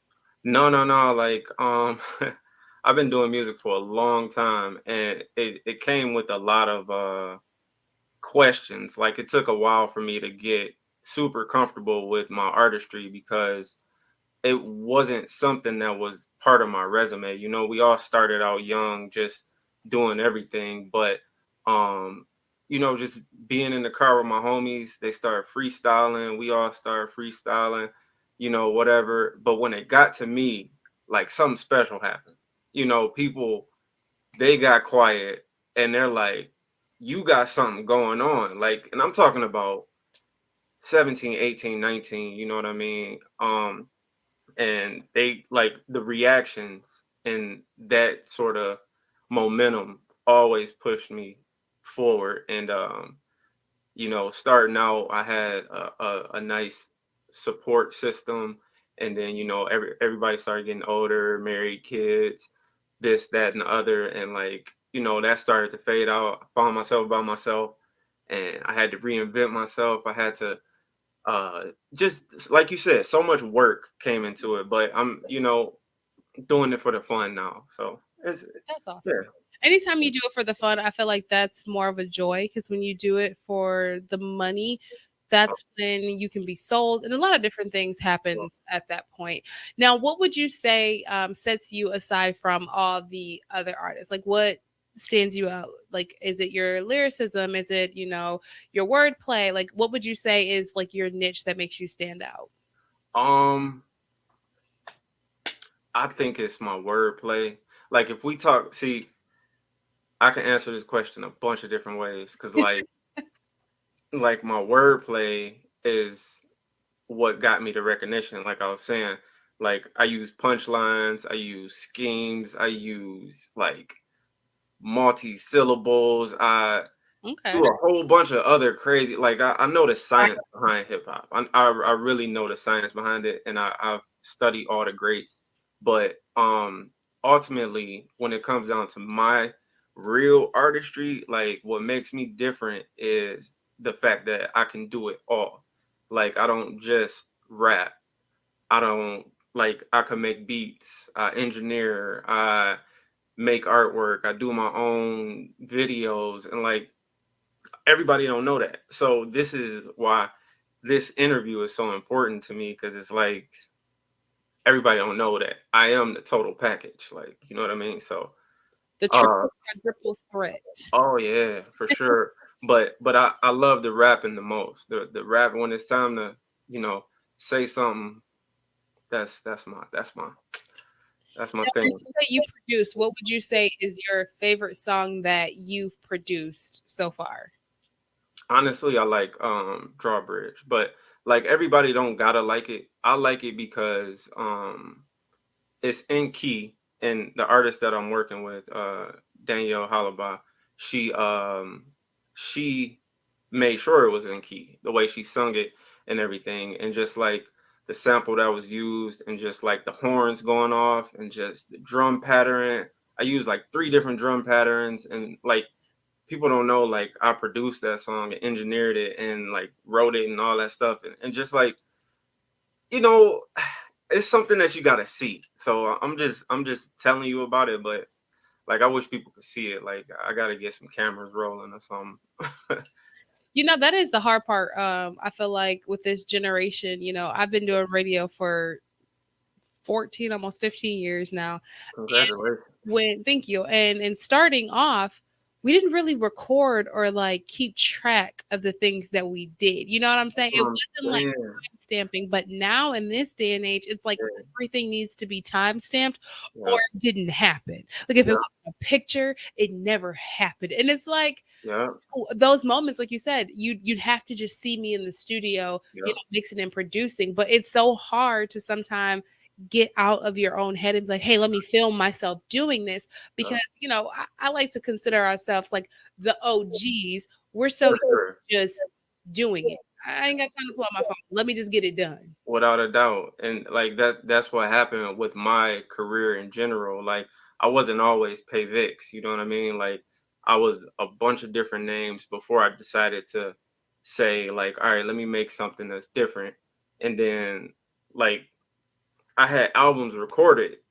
Like the first Pay Vix album is 2014, but I didn't put it out until 2020. Like I used the pandemic, the time when we were sitting down, I got a moment to go load up old hard drives and be like, okay, I'm actually about to put this stuff out. So people, because it was just hood stuff. It was just, Yeah. it wasn't even time stamped like you were saying. So I had to create my own timelines. And then I finally put my own music out literally 2 years ago. So I'm like a new artist, but I'm not a new artist. Like, so. I know it's a weird position to be in. Trust me. Yeah, for sure. Understand. What would you say is a motto that you live by?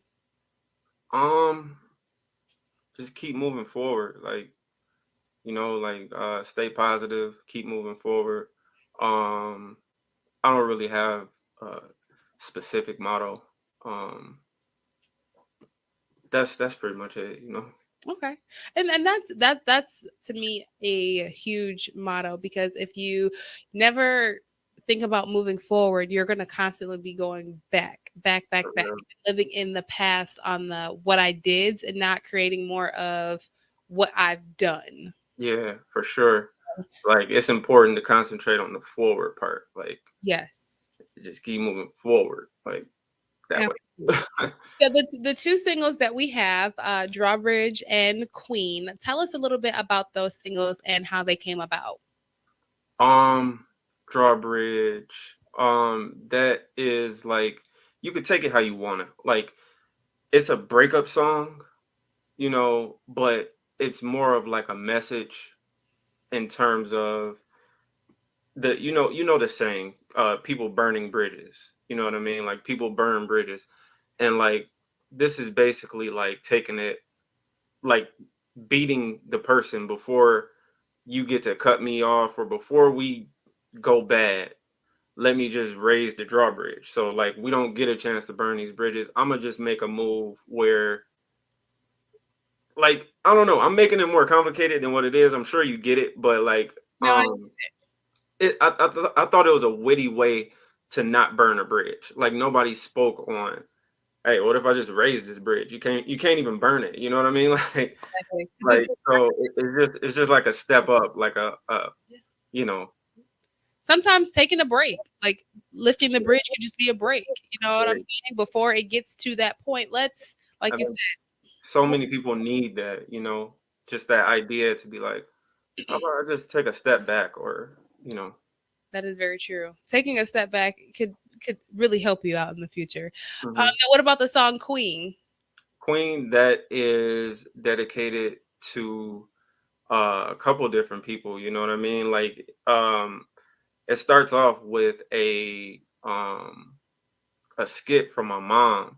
You know what I mean? She always plays into a lot of my music. I got a song back in 2020 called Crystal, with her narrating all through it. But we were on the phone one day and she we just, yeah, it starts off with a skit from her, just a couple seconds, and then just talking about the woman I love, and just my queen. And I wanted that to be the last song of the album King, because I wanted to really pay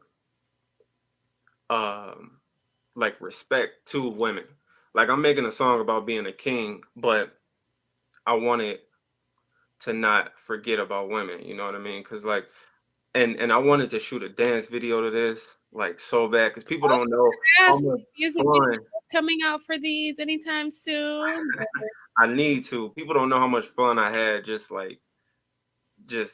talking about it. Like queen, queen, that's my queen, that's my queen. Like I want the girls to be happy. Like you know what I mean. So yeah, it's just something for. Okay. Well, Yeah. whenever you decide to shoot those music videos, you gotta have the Good Time Show and Hot 93.97 do some kind of cameo, get some producer credits. We need to Listen, put something together. I'm loving your energy right now because 2023 and beyond, I'm all about linking up with good people and people who ready to work and just get stuff done. And y'all got it. So Yes. for sure. Absolutely. Now, is there anything else that you have coming up, going on that you would like the fans and the listeners to know or look out for? Yeah. Excuse me. I got 2023 should be a pretty good year for me, hopefully. But like, It uh, will. It will. thank you. You too. Like, I'm going into 2023 guns blazing. I already got 3 projects finished. Ooh.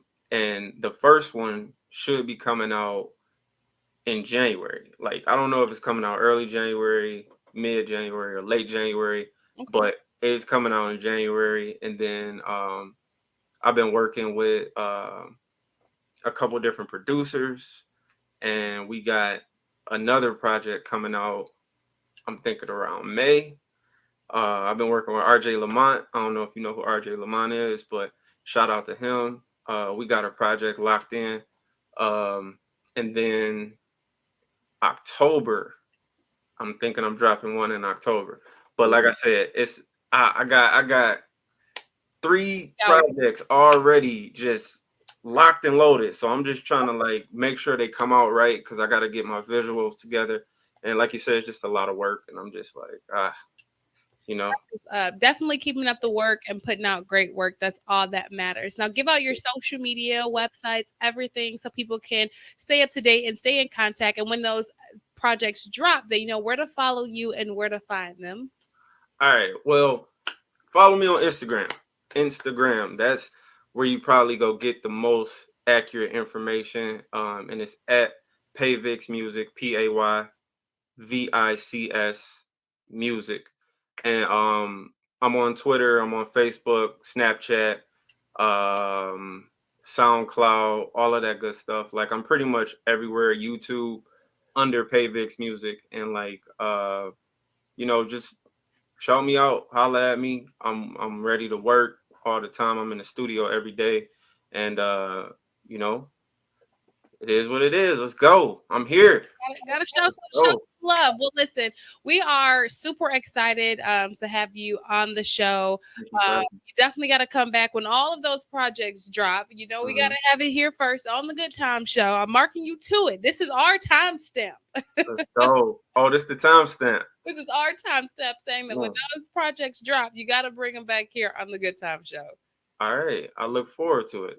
I look forward to it for sure. Well, listen, you have the floor to introduce your 2 new singles. So go ahead and we'll hop right into those. All right, y'all. It's your boy Payvix Music right here on the Good Time Show.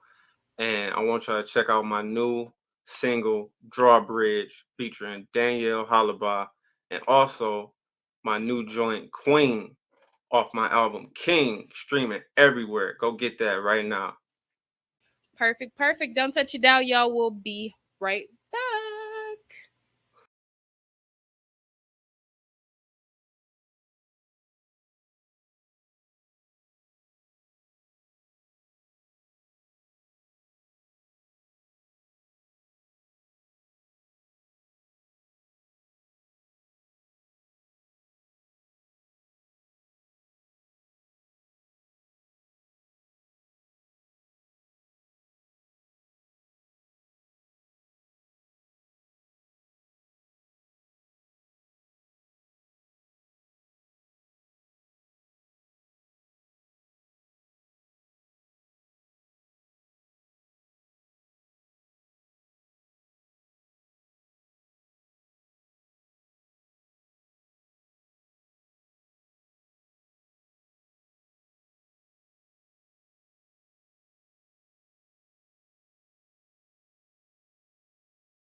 She got a crown too. She got a crown too. Queen, that's my queen. I'm her king. That's my queen. Yep, queen, that's my queen. I'm her king. That's my queen. Yeah, got a crown. She got a crown too. Got a crown. She got a crown too. Yep, queen, that's my queen. I'm her king. That's my queen. Yep, queen, that's my queen. I'm her king. That's my queen. Yeah, got a crown. She got a crown too. Got a crown. She got a crown too. Yep, queen, that's my queen. I'm her king. That's my queen. Yep, queen, that's my queen. I'm her king. That's my queen. Yeah, celebrate the anniversary. I'm proud of you. You proud of me. She love me for me. She not everybody. She ain't in the streets. Queen, that's my queen. Yep, a mama, wife, a grandma, a daughter. Yep, heal my soul when she feed my hunger. Yep, quench my thirst. She gave me some water. Yeah, sing me a song while I play the piano. Plant the seed, watch the flower grow. Yep, caught in the matrix. I feel like Keanu. She got the locks, I got the key, you know. Queen, that's my queen. Yep, everything I heard you say is true. Yep, she danced like the bubbles in my champagne. Yep, I just wanna say thank you for seeing. Got a crown, she got a crown too. Got a crown, she got a crown too. Yep, queen, that's my queen. I'm her king, that's my queen. Yep, queen, that's my queen. I'm her king, that's my queen. Yeah, got a crown, she got a crown too. Got a crown, she got a crown too.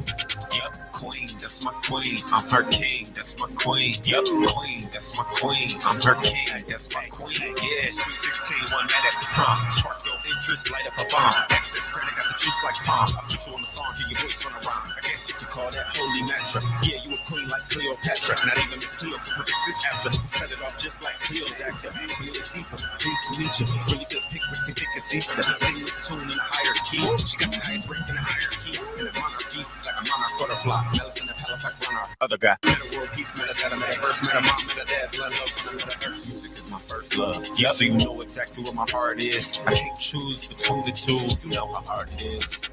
No ultimatum, so we alter makeup. Real beauty, no alter makeup. We don't take orders from dukes and duchesses. Middle fingers up on us. Yeah, got a crown. She got a crown too. Got a crown. She got a crown too. Yep, queen, that's my queen. I'm her king, that's my queen. Yep, queen, that's my queen. I'm her king, that's my queen. Yeah, got a crown. She got a crown too. Got a crown. She got a crown too.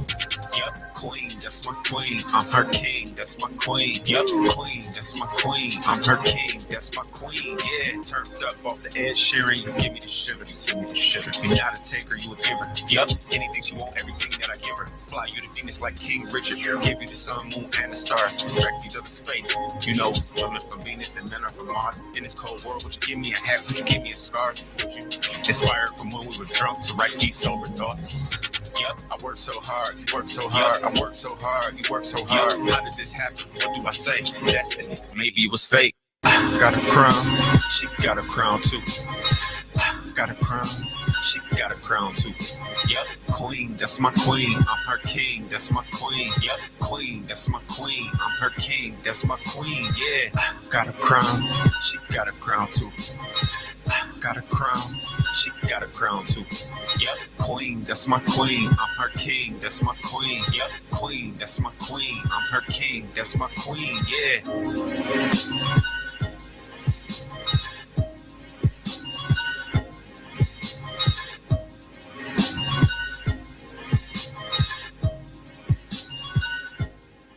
Hey, what up, everybody? It's the girl, Dawn Michelle, and I'm hanging with Rebecca. Good time show. Yeah, I get it.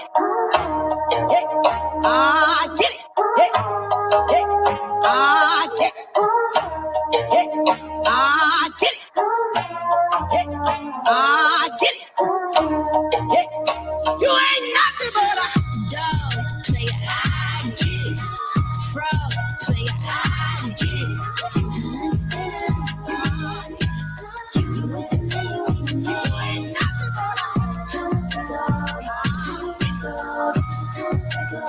You ain't later running out. 2 fingers up, 1 down with my toes 10. Flued out my bar smooth, put a cork in it. Love it when you be crying out when I'm corseted. I don't think you gon' make it. Do not let me start raging. I'm losing my patience. This ain't staying in Vegas. There's more sides to the story, I'ma tell everybody. Had you in courtside with your arm around me. Had you in first class with your burnt out in Abu Dhabi. Could've been what we should've been, but you lost the bet, now you gotta find me. Find a seat, I ain't playing this hide and seek. High school where you finally peaked. Hound dog couldn't find a treat. You ain't nothing but a dog player, I get it. Fraud player, I get it. You understand. You with the man you want to get.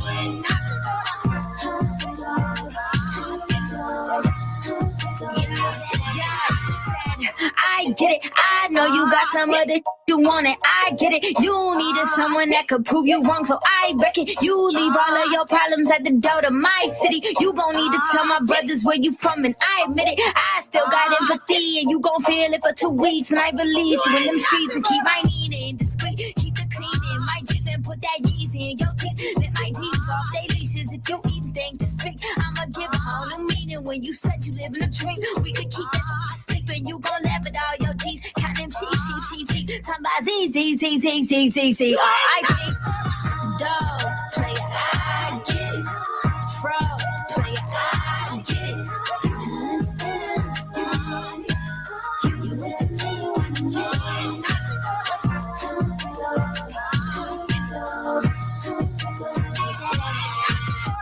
Dog player, I get it. Fraud player, I get it.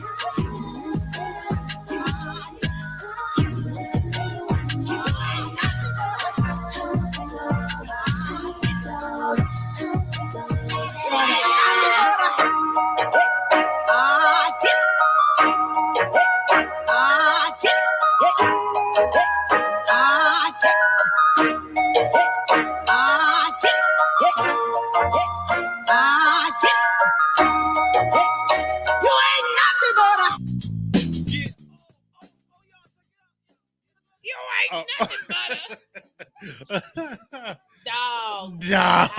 Oh, if y'all only knew. If your boy only knew. All right, we are back on the Good Time Show. I'm your girl, the princess of all. Oh, Cujo speaks. And just shout out to Amazing Spirit, Pavix, for coming on and chilling out with us. If you guys happen to miss his interview, we will replay it back on the network as well. But shout out to Pavix Music. Make sure you guys go check him out on the U Store and also on the app. Because if you don't know, you can download the 9397 Network app and tune in all day and check out all of the U Store artists. Okay. Now that I'm not on my phone. Y'all ready? Because I told y'all earlier and my watch was tripping and Siri tried to play me.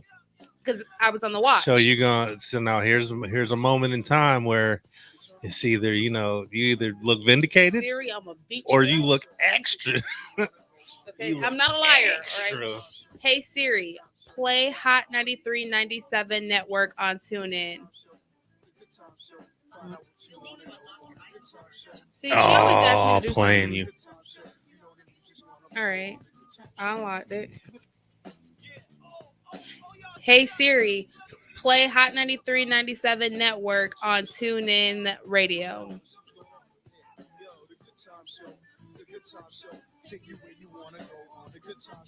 Oh my gosh. Are you playing you? Hey Siri, play Hot 93.97 on TuneIn app.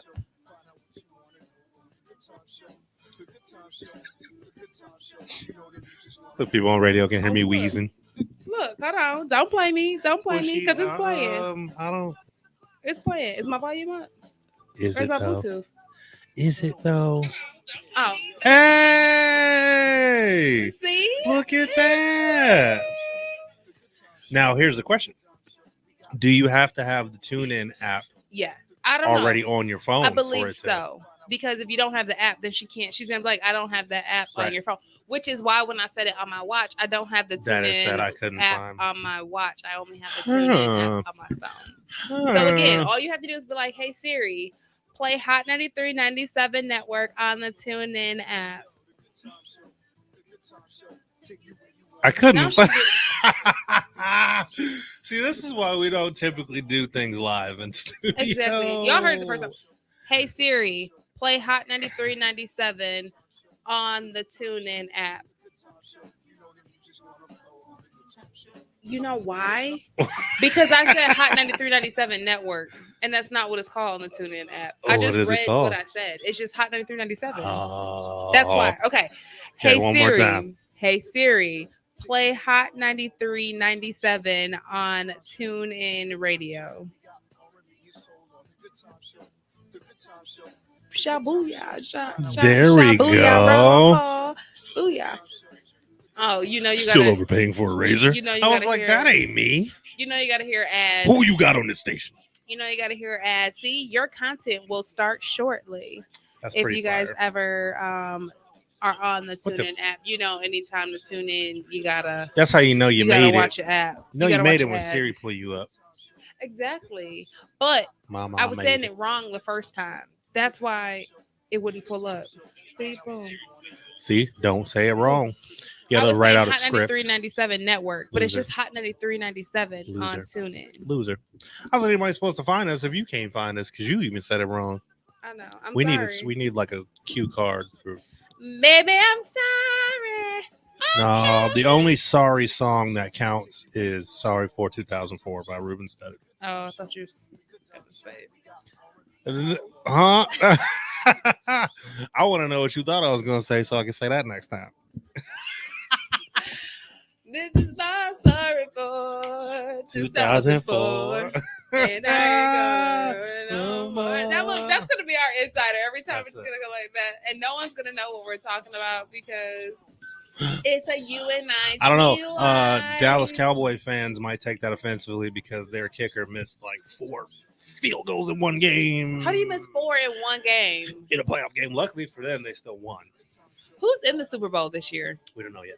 So wild card weekend was last weekend. So all we know, Tom Brady will not be in the Super Bowl. Really? He got eliminated. He went home. Dallas is still in that's why I feel like Tom Brady should have retired last year because you need to know when.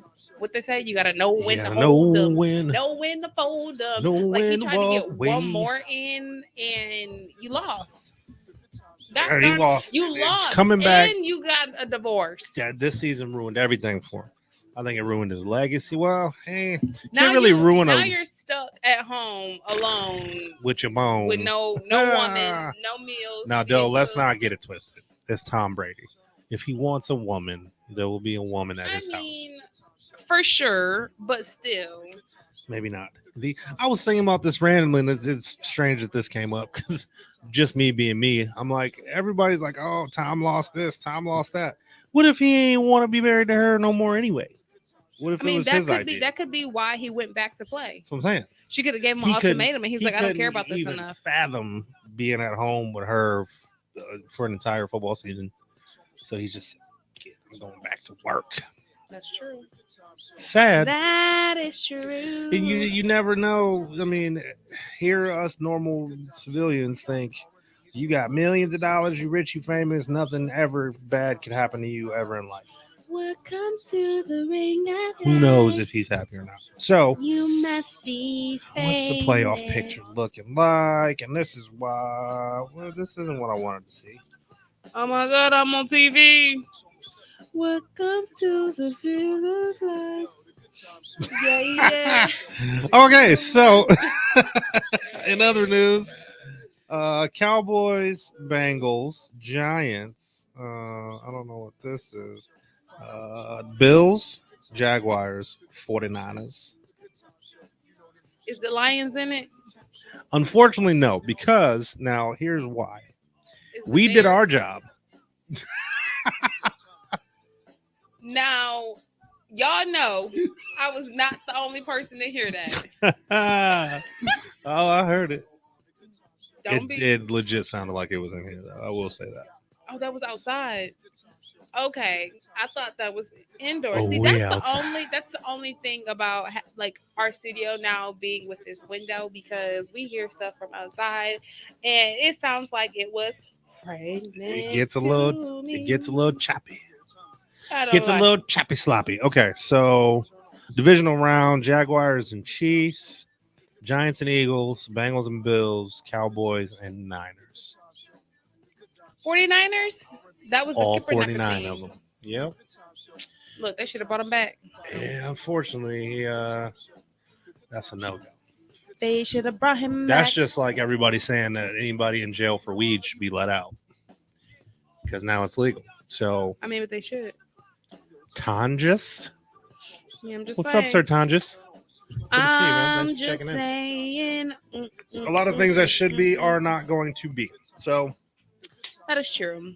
let this be the year of us normalizing things that are not normal now, like minding your own damn business.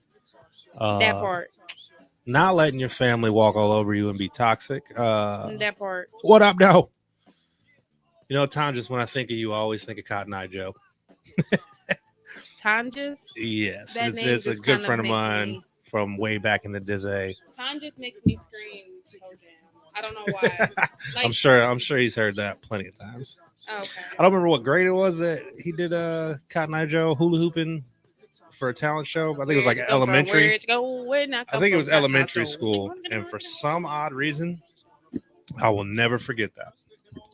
As long as I live, I will never forget Cotton Eye Joe. He said, still got the hula hoops. Oh my God, please post that. Please. Got the hoops. I'll even come say, where did it come from? Where did it go? Where did it come from? Okay, so if anybody has ever watched this movie, anytime I hear that song, wait, what is that song? Yep. That song reminds me of, have you ever seen Barnyard? The movie? No. Okay, so you got to go home and watch it. Sound with like the a twins. bootleg porno, you ask me. And you got Tom just in the back doing the Cotton Eye Joe with the hula. No, you In the gotta Barnyard? watch Barnyard Gross. with the twins. Okay, Barnyard is by far one of my favorite kids movies. Like when Okay. I say favorite, because it's meant for kids, but the it's got jokes the in it has undertones. the adult jokes. Like they're in the barn and like they're cracking jokes on each other, and one of the I don't know if it's the roosters. One of them, he's like, "We all know we gonna die, but we know what day y'all dying on." Talking to the turkeys, Thanksgiving, and like everybody's like cracking up because he's doing stand up comedy. Like it's the funniest All right, movie, and they're all right. dancing to Cotton Eye Joe, and then they're I dancing to told a couple Tom other just is doing dances. and I don't know why I remember that. And for some odd reason, like it, of all the things in my life and in my past to have stuck with me all these years, every time I hear that song, anytime I hear a hula hoop or see a hula hoop, or anytime I see you or your sister, or I just immediately think of that. I don't know why that made such an impact on my life, but Isn't it so crazy you have. how You'll be with me forever. certain things in life can Stick just with automatically just like when you hear something you automatically think, and it's of not like this thing. like certain things. Like I'm a beacon for unneeded knowledge, right? Like for instance, if there was a game show that you like flash somebody, he said I was in third grade. That's insane. Wow, that's crazy. Pure insanity. That's a long I don't time. know why I remember this, man. I'm sorry. Mr. Mitchell was the jam. But that will always be something that I bring up. So you need to worry about how famous I'm going to get at some point in my life, because the more famous I get, the more people that will eventually hear about you hula hooping to that song. Even though they have no clue who you are, they will know. Damn, what was I saying? Oh, if there was a game show that you could put somebody up on screen and be like, what show are they from? I could tell you. Really? I won't know their name. I won't You know. just know the game show? No, I will know what show they're from. So, like, you know, CSI and all Law and Yeah. Order, how there's all these like smaller actors and actresses, or Mhm. like back in the day they were smaller, but now they're big actors and actresses, Mhm. or they're just background. You see them in every one of those shows. Mhm. I could tell you who they are and where they're from. Why? So, say we're watching a movie right now that came out. I'm like, oh, that was such and such in such and such show. Oh, so I'm good at that too. I'm like Sometimes. exceptionally good at it. Sometimes I get them wrong, but I not all the typically time. don't. I'm pretty good at it. So like remembering those things and remembering that Ton just did Cotton Eye Joe in the 3rd grade are like They sync up. I don't know, and I don't understand why. They I could, sync. but every single like not even thinking about it, I'll see somebody and be like, "Oh, they were in episode 3 of this show that came out in 2007." Like, That's funny. my wife hates it. She hates it. I'm sorry, y'all. No, she ain't. She's I'm lying. sorry. She's lying. I just checked out to- this Barnyard thing, and I'm definitely gonna watch it. I don't know how I haven't seen this before. I mean, This it's one's right up my really, alley. really cool. Probably because it was 2006, and I was joining the military at that time. So That's what I don't think I saw it when it first came out. I just seen it like years later when I became an adult with children. muy interesante. I would assume that's things like that wouldn't be seen until you have children, but Y'all, some of us like to watch childish things. I'm trying something. Don't hurt yourself. Shake it fast. Now watch yourself. Show me what you Didn't want he just to. go to jail? I don't know who's not in jail. Cardi B. Oh, She just got extended extra 15 days to complete her yeah. What was that all community about? service. Back from that case where they did a bar fight, her and her sister, and they got Her and Miss caught. Hennessy. Yeah, I don't understand like certain things that like people do that are from like inner cities or just like who are really about that life. I don't understand why people think that like they just change overnight.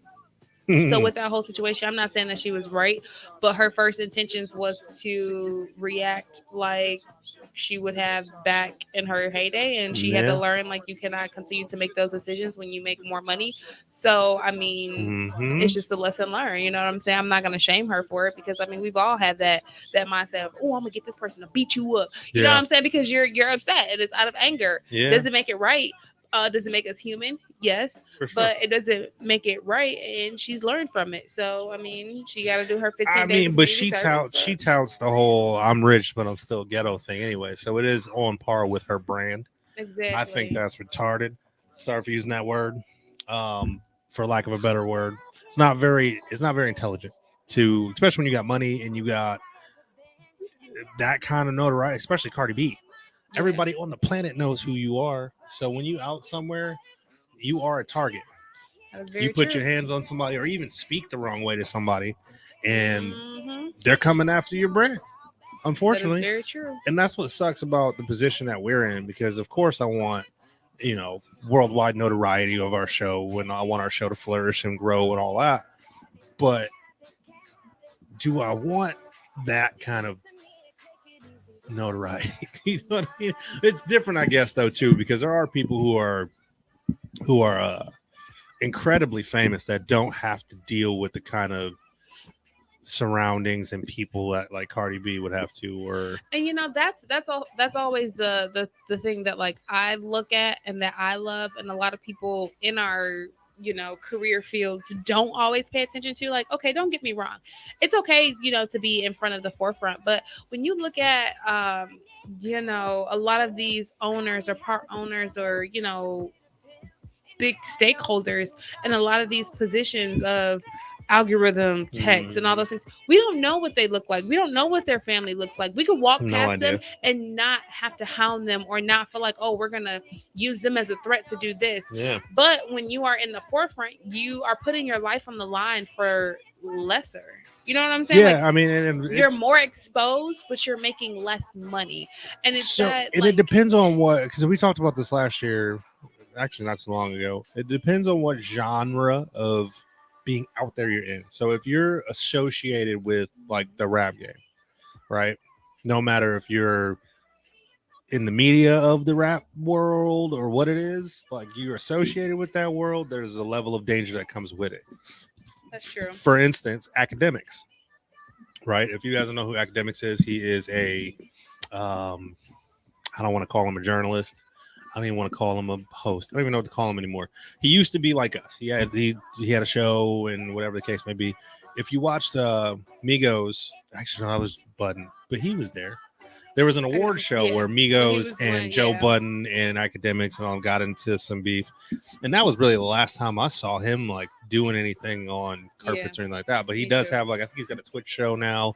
Anyway, he's a media guy. Since then, I hasn't really done much, but he's still been in the news or on these blog sites or whatever because he's got all these controversial things to say about everybody, and everybody wants to fight him. And he's kind of taking the Charlemagne role, but like less Charlemagne.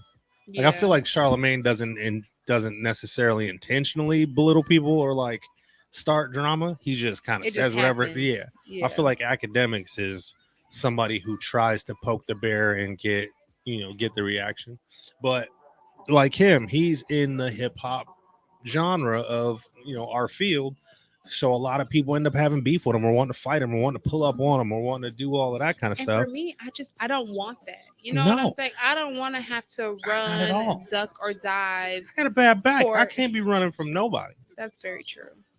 That's why I work out. Because if you get close enough, I know my upper half can take you. You know what I'm saying? Big, bop, boom. But so I think it's just a matter too of if you want to be seen for the right things, because negativity, people say all press is good press, right? But that negative press can get you pressed if you feel what I'm saying. Literally. So I keep my mouth shut when it comes to people that if I can't fight you and beat you up, then I'm gonna keep my mouth shut about things you got going on. I'm keeping my mouth zip. I'm just kidding. I'm just joking. I don't talk negatively about many people. If I talk negatively about you, you deserve it. Yeah, and it's just one of those things that's just like that's not our niche. No. You know what I'm saying? You have some people who really make that their niche. That's and again, how they get down. Each his own and whatever floats your boat. But again, you have to be comfortable at night. But I think it's about how you do it, honestly. Because when you think about like a Howard Stern or a Larry King, they've asked the same questions, but it's about the class and the grace of how they're doing it out of pure journalistic exploration, right? Not exploitation, exploration, right? Yes. They're supposed now when things happen. Oh, we should do a shirt like that.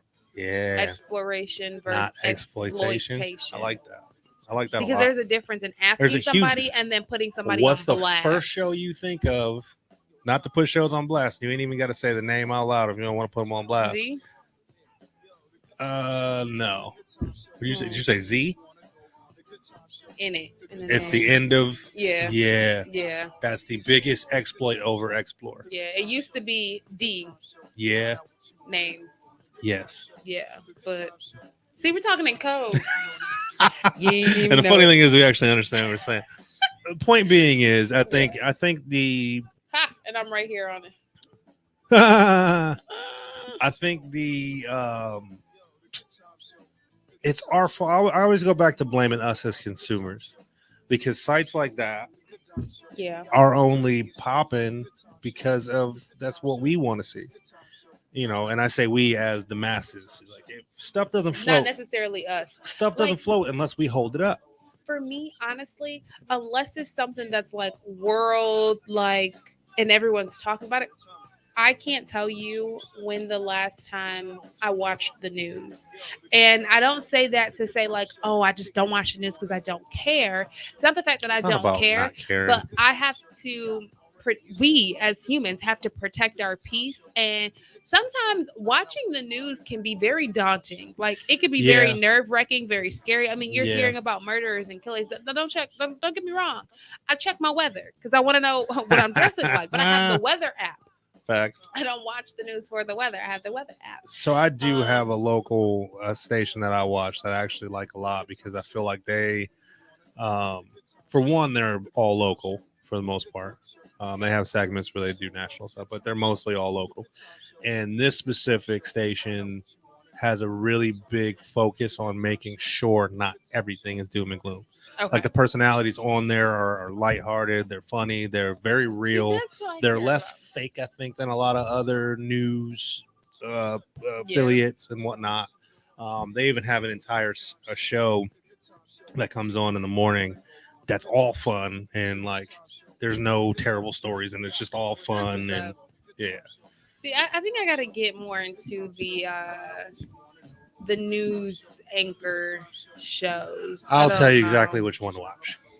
I'll Okay. tell you off air because we ain't got no partnerships with them yet. Even news that like just pops up on timelines like CNNs and all those kinds of things. It's like usually when all it's always terrible. murders and all these kinds of things, and this person went to jail, this person got killed. Like I said, unless it's something that's like all over my timeline, and it's very hard for me to see. It's and just also, so a lot of the much. times, I'm not really on social media. Like it may say I'm on there, but I'm on there to post And posting, or like I'm posting and then I'm getting off. Yeah. Or I'm scheduling something and then I'm getting off. It's very rare. I spend a lot of time on social media, but it's not these days. It's more searching than it is mindlessly scrolling. I'm searching for new artists. I'm searching for podcasts. I'm searching for content. So it's I'm looking for something, not just me. Yeah, just mindlessly. And I've been trying to clean up my timeline feed because I need to do that too. You know, it's way just too many unsolicited boobies on my timeline. That and they ain't even good looking boobies. It's not. It's just like really weird and random. Strange. Like kind of awkward. I don't know what I accidentally clicked on recently, but a lot of women that don't shave have been popping up. It's the algorithm. I think it must be because you know what I think it is because I'm letting my beard grow out, right? And I've been looking up like beard stuff, so it's like, oh, he likes hairy things. Let's send him all these hairy women. Send them. There's a whole page of there's like a whole network, a social network of hairy women. That's very. But you know what? Everyone has their own. It is what it their is. fetish. I mean, people like. I really wish I would have hit the feetfinder.com thing when that first came out. Yeah, I wish I had got on that. Because had I threw these dogs on there, somebody would have liked them. I don't know about that. People got weird fetishes, man. They want to see calluses and hard work. They don't want to see they don't want to see the pretty, baby smooth Ken doll feet. Soft feet. No, they want a hard. That's just like now all these women talking about the dad bod is sexy and da da da da. I bet you everybody with a six pack was pissed.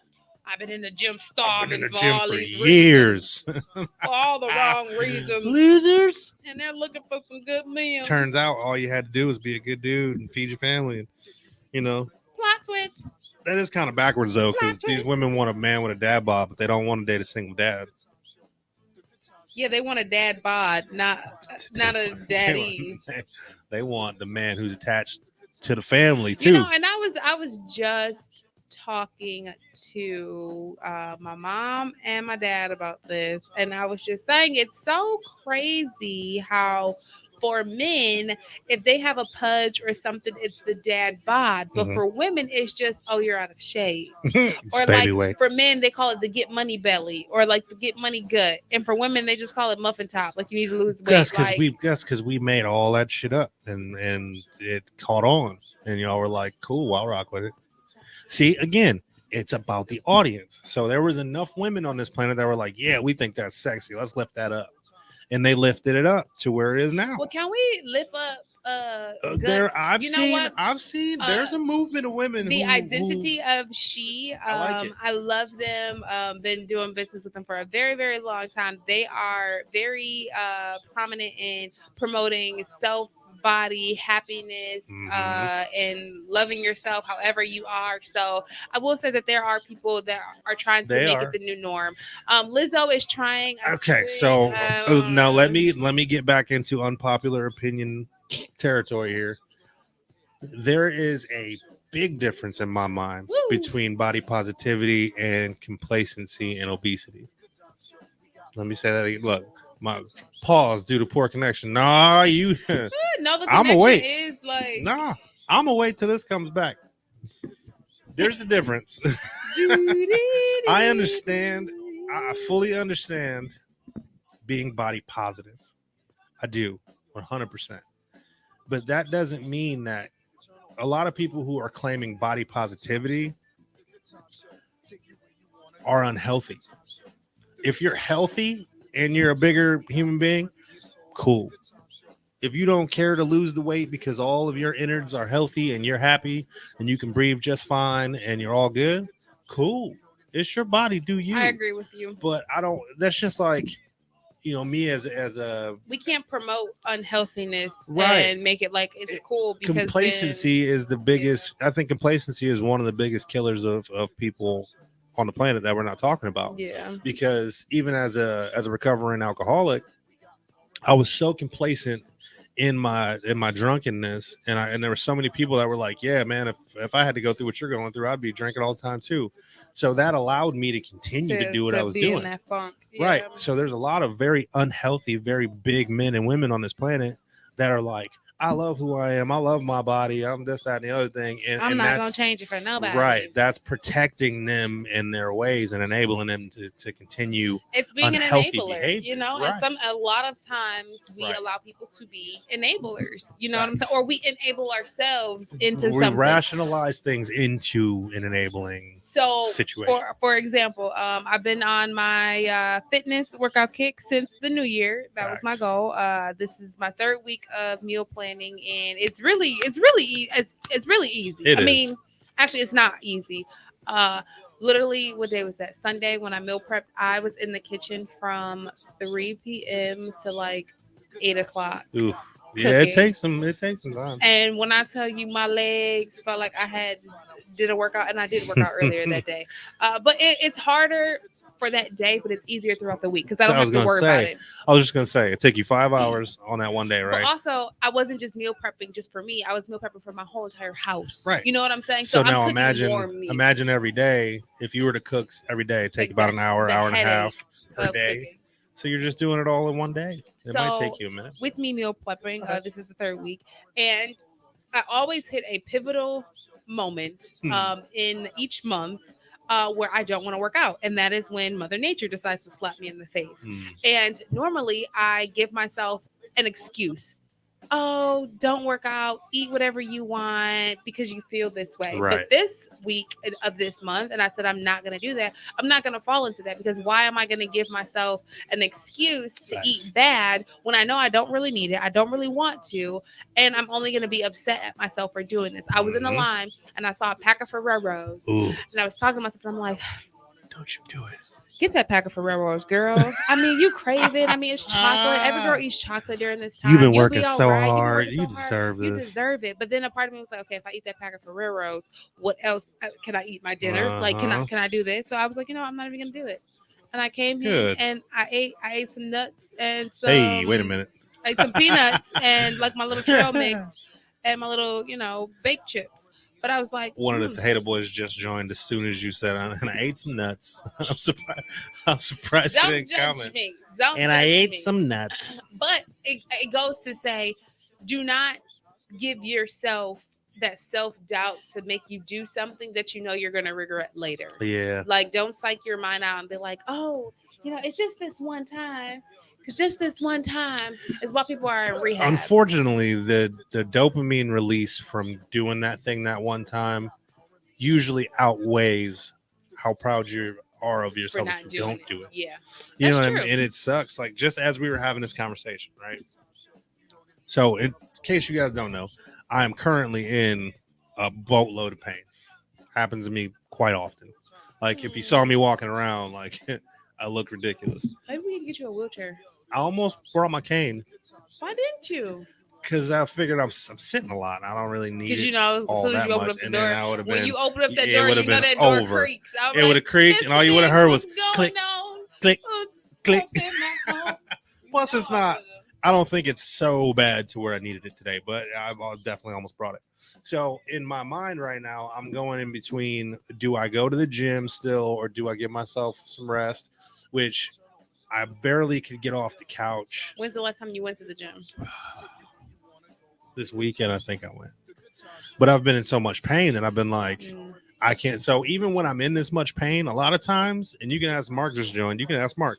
I'll be walking around the gym all slow, like trying to, I probably look ridiculous. You know what I mean? Loading weight on and all that stuff. And sometimes I can't do certain workouts because it hurts, but I still most of the time make sure I'm in there. So there's this internal battle that happens. Like, am I hurting myself more by pushing through and going to the gym, or am I strengthening myself? So there's always that battle. That's true. So I'm sitting here now as you were talking about that, and I'm like, maybe I shouldn't go to the gym. Maybe I should just go home. And then I'm hungry, so So maybe I should just go get some McDonald's and treat myself and da da da.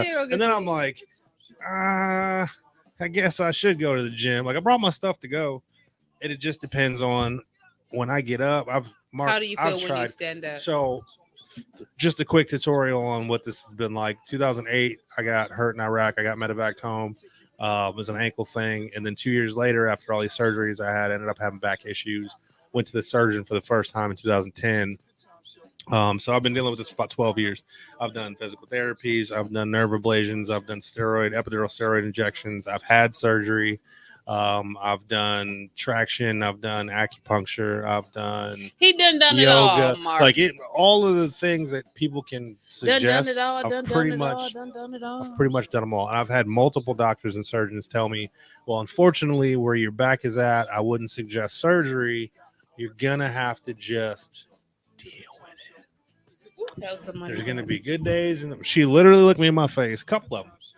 Unfortunately, you're gonna have good days and you're gonna have bad days. Terrible. So I decide to push through the bad days when I can and still go to the gym and do my thing and whatnot. But it is definitely hard. It's one of those things. I can only imagine, Yeah. But we're gonna get through it, and you've been doing it because you came up in here looking all swollen, out of control. So the way I explain it is, and I was just telling Jay. I was just telling Jay and Zulu this outside because of how long I've been going through this. And I tell my wife this all the time. You get used to certain levels of pain. So when there's a new pain, like I feel like this has been going on for about 2 weeks now. And usually the worst of it will be like 2 or 3 days. And then it'll kind of curve off or whatever. But this has been lasting pretty substantially and pretty nonstop for about 2 weeks. So I was telling my wife today, I'm like, unfortunately, I think this just may be another one of those times where this pain is here to stay. I just got to get used to it. That pain I just got to get used to it and rock with it. So that sucks of that having to get used to it. I hate that having to get used to something. It's every time too, because like I told Jay, I'm gonna be in this amount of pain no matter what I do. So do I want to be in pain laying down or standing up, or get up and try to fight through it as much as I can? Because doesn't matter. I've been laying down for like 2 weeks because it's been so painful. Doesn't matter where I lay. Doesn't matter how I lay. Doesn't matter how long I lay. Doesn't matter. It doesn't matter if I'm walking around. It doesn't matter. It does not matter. I'm gonna be in pain. Yeah, exactly. My thoughts exactly. That's how his head goes. I'm trying to post it. Pretty much. So I mean, it is what it is. I feel like since nobody's going to help me, I don't have the money to get a spinal specialist. It seems like that's all I'm going to be able to do at this point, or just keep spinal specialist, or just keep pushing. Right. So I mean, I guess the message in all of this is scary. Sometimes. And I'm not telling you in every situation this is what needs to happen. And I'm not saying in every situation this is even possible. But sometimes you just got to get up. You just got to get up and you just got to make it happen. You just got to do what you got to do. You got to get up, get out, and do something. A lot of these times I go to the gym where I've been to the gym in this amount of pain, it's been for the massage chair, which is still broken. Y'all need to fix that. and for the sauna, like I'll go just to get in the sauna. The men's sauna at our one of the gyms that I went to was broke for like 3 months after me buying the membership of why I signed up for. Close the whole gym. What's the point? I was like, that's stupid. Close the whole gym. What's the point? So I'll go and I'll get in the sauna, and then I'm like, okay, I'll do this, and I'll do the massage chair, get a smoothie maybe, and go home. By the time I get out of the home. In the bathroom. Out, yeah. I want to buy one of those ones. My wife really wants a sauna for the house. They have saunas for like a heater type of thing. No, it's an actual like pop-up sauna. Huh. It's like 1-2 people. They got ones for indoor and outdoor. You can put one in your basement if you have one.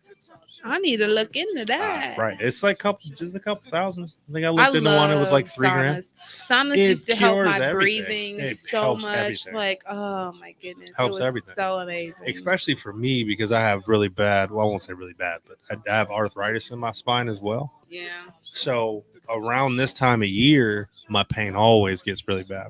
So going in, weather. I'm under heat pad all the time, and then I go sit in the sauna. I feel perfect when I'm in the sauna. Yeah. Stretching. I'm like, hey, you know what I'm saying? When you get out. Oops. The second that cooler air hits me, I'm Like, Yeah. child. things are All gonna right, get guys. easier. For this Woe Wednesday, we're gonna get ready and pull this quote, and then we're gonna get ready and get up out of here. I refilled. Y'all want to see what she did? So, we should have started about 10 minutes ago We should have. because she put. There's like an entire Goosebumps book in each one of these. It's not. The fonts are just large. Okay. So much. The fonts are large. I think I pulled the last one. Oh, you Benjamin. saying that because it's gonna take me 5 minutes to read this. You ain't trying. All right, I'll pull it. No, it's too late now. I Hold on. read the Benjamin Franklin one. Oh yeah, here you go. This is a good one. Look, without y'all read, look at this novel. Now you would pick the thickest one. I'm not gonna lie, I looked. I wanted this one. Okay, now let's see if it resonates right. with today. All last year we was on point, so let's see. I don't know. 2023 been real It's a funky, different so let's year. see. You're going to fail your way to success. You have nothing to be ashamed of, so keep your head up. It's much easier to come up with excuses of why you can't do it. If you do what is easy, your life will be hard. Ooh! Ow! Still on point. Baby. Let me run that back one more time for y'all because I was reading like I didn't know how to read. You're going to fail your way to success. You have nothing to be ashamed of, so keep your head up. It's much easier to come up with excuses of why you can't do it. If you do what is easy, your life will be hard. I really like that one. I think that's a really good one. That. It is kind of scary, though, how somehow our topics always end up coinciding with the conversation. But that's the beauty of That's it. the beauty. That's how you know we're not just in here talking BS. For sure, because the universe always sends us a note for us to be able to resonate and bring it back in. Like, oh, it Mark, just if you're does what still it's watching, supposed to do. I have talked to Princess about you, and she will be contacting you shortly. I have to email Tommy you. J. Marky Mark. Tommy J. Woo-woo. I just got a memory the other day, Tommy J, of was it Hometown Hustle? Hometown Hustle, Happy what's 1 that? year, man. One of his dopest releases called Hometown Hustle came out a year ago. Oh, okay. Happy Tommy anniversary. Tommy J, you not play Stubby? Well, listen, y'all. As the quote of the day stated, all right. Fail forward, my people. Yes, fail forward. I mean, it's just like if you think about Squid Games, right? When they got ready to die, you die forward. You don't die back. You know what I'm saying? No, you did. If you ever reference Squid Games in the same breath as trying to give some life advice, that's how you know. That's how you know shit done hit the fan. It did hit the fan and it's going up. Like in Squid Games, when it's red light, gotta stop. And you know, I've never actually watched Gotta stop. that show. You need to. It's great. I don't really know. It's great. It's I don't great. really know. It's great. Debatable. It's great. Debatable. Lady Broaden. Hey, Lady Broaden. Oh, hey, Grammy. Hey. I don't know why this is acting so crazy. It's not letting me do anything. I'm so. It's the interwebs because everything's It's been tripping today. bugging. All right, y'all. So listen, make sure you guys continue to download the 9397 Network app. Okay, if you download the app and if you go over to the UChat page, you guys can chime in with us and talk with us and kick it with us, post videos, pictures, you name it. Also, make sure you guys continue to follow us on social media at. I think I'm gonna change our at name to just at 9397 Network. Instead of the. Yeah. Yeah, I agree. Yeah. So follow us on social media, actually. I'm gonna tell y'all right now, okay? Right now. Thou chicka wow, better watch your mouth. Better watch your mouth. Watch your mouth, cause Unrelated situation here. at I'm 9397 scrolling. Network. I just Done? changed it. Yep. Hey, Hey, don't you hate because we have multiple people that we know that also have shows on different networks. Don't you hate when your friends is doing like money giveaways at other networks and you're like, y'all got all this money y'all throwing around. Just let me hold like $20. Let me hold. Can I win? How do I win? 21. Could you do something? I don't even know how to scam and spam, and that's what I want to know. I would get like, caught. what is wrong with my life to where I'm not rich, right? So I didn't grow up with folks that taught me how to be rich, but then I also didn't have enough people around me teaching me how to scam. So I'm just like that middle. I'm like that middle ground where like I didn't get scammer 101. Yeah, like I'm as middle class as it gets. Like I'm not good enough to scam, but I'm not good enough to be a millionaire yet. You're not good enough to scam or be scammed. Right. It's kind of a weird You're spot. the middle. I'm in It the is. purgatory of Earth. I'm in the All right, middle. y'all. I'm updating our. I'm in the It's middle. at 93.97 Network. Boom. Follow it. I'm in the middle. Follow it. Follow it. I'm in the middle. In the middle of it. Remember that song? I do. Okay. All right, y'all. And we're out of here for today. Continue to ride out with us. We got some music coming up. Love ya. And the playlist will continue to go forever young. T-Dodge, you late, bro. We out. Forever. You late. Like we always say, ladies stay pretty. King stay king. Deuces. Bye, Alicia.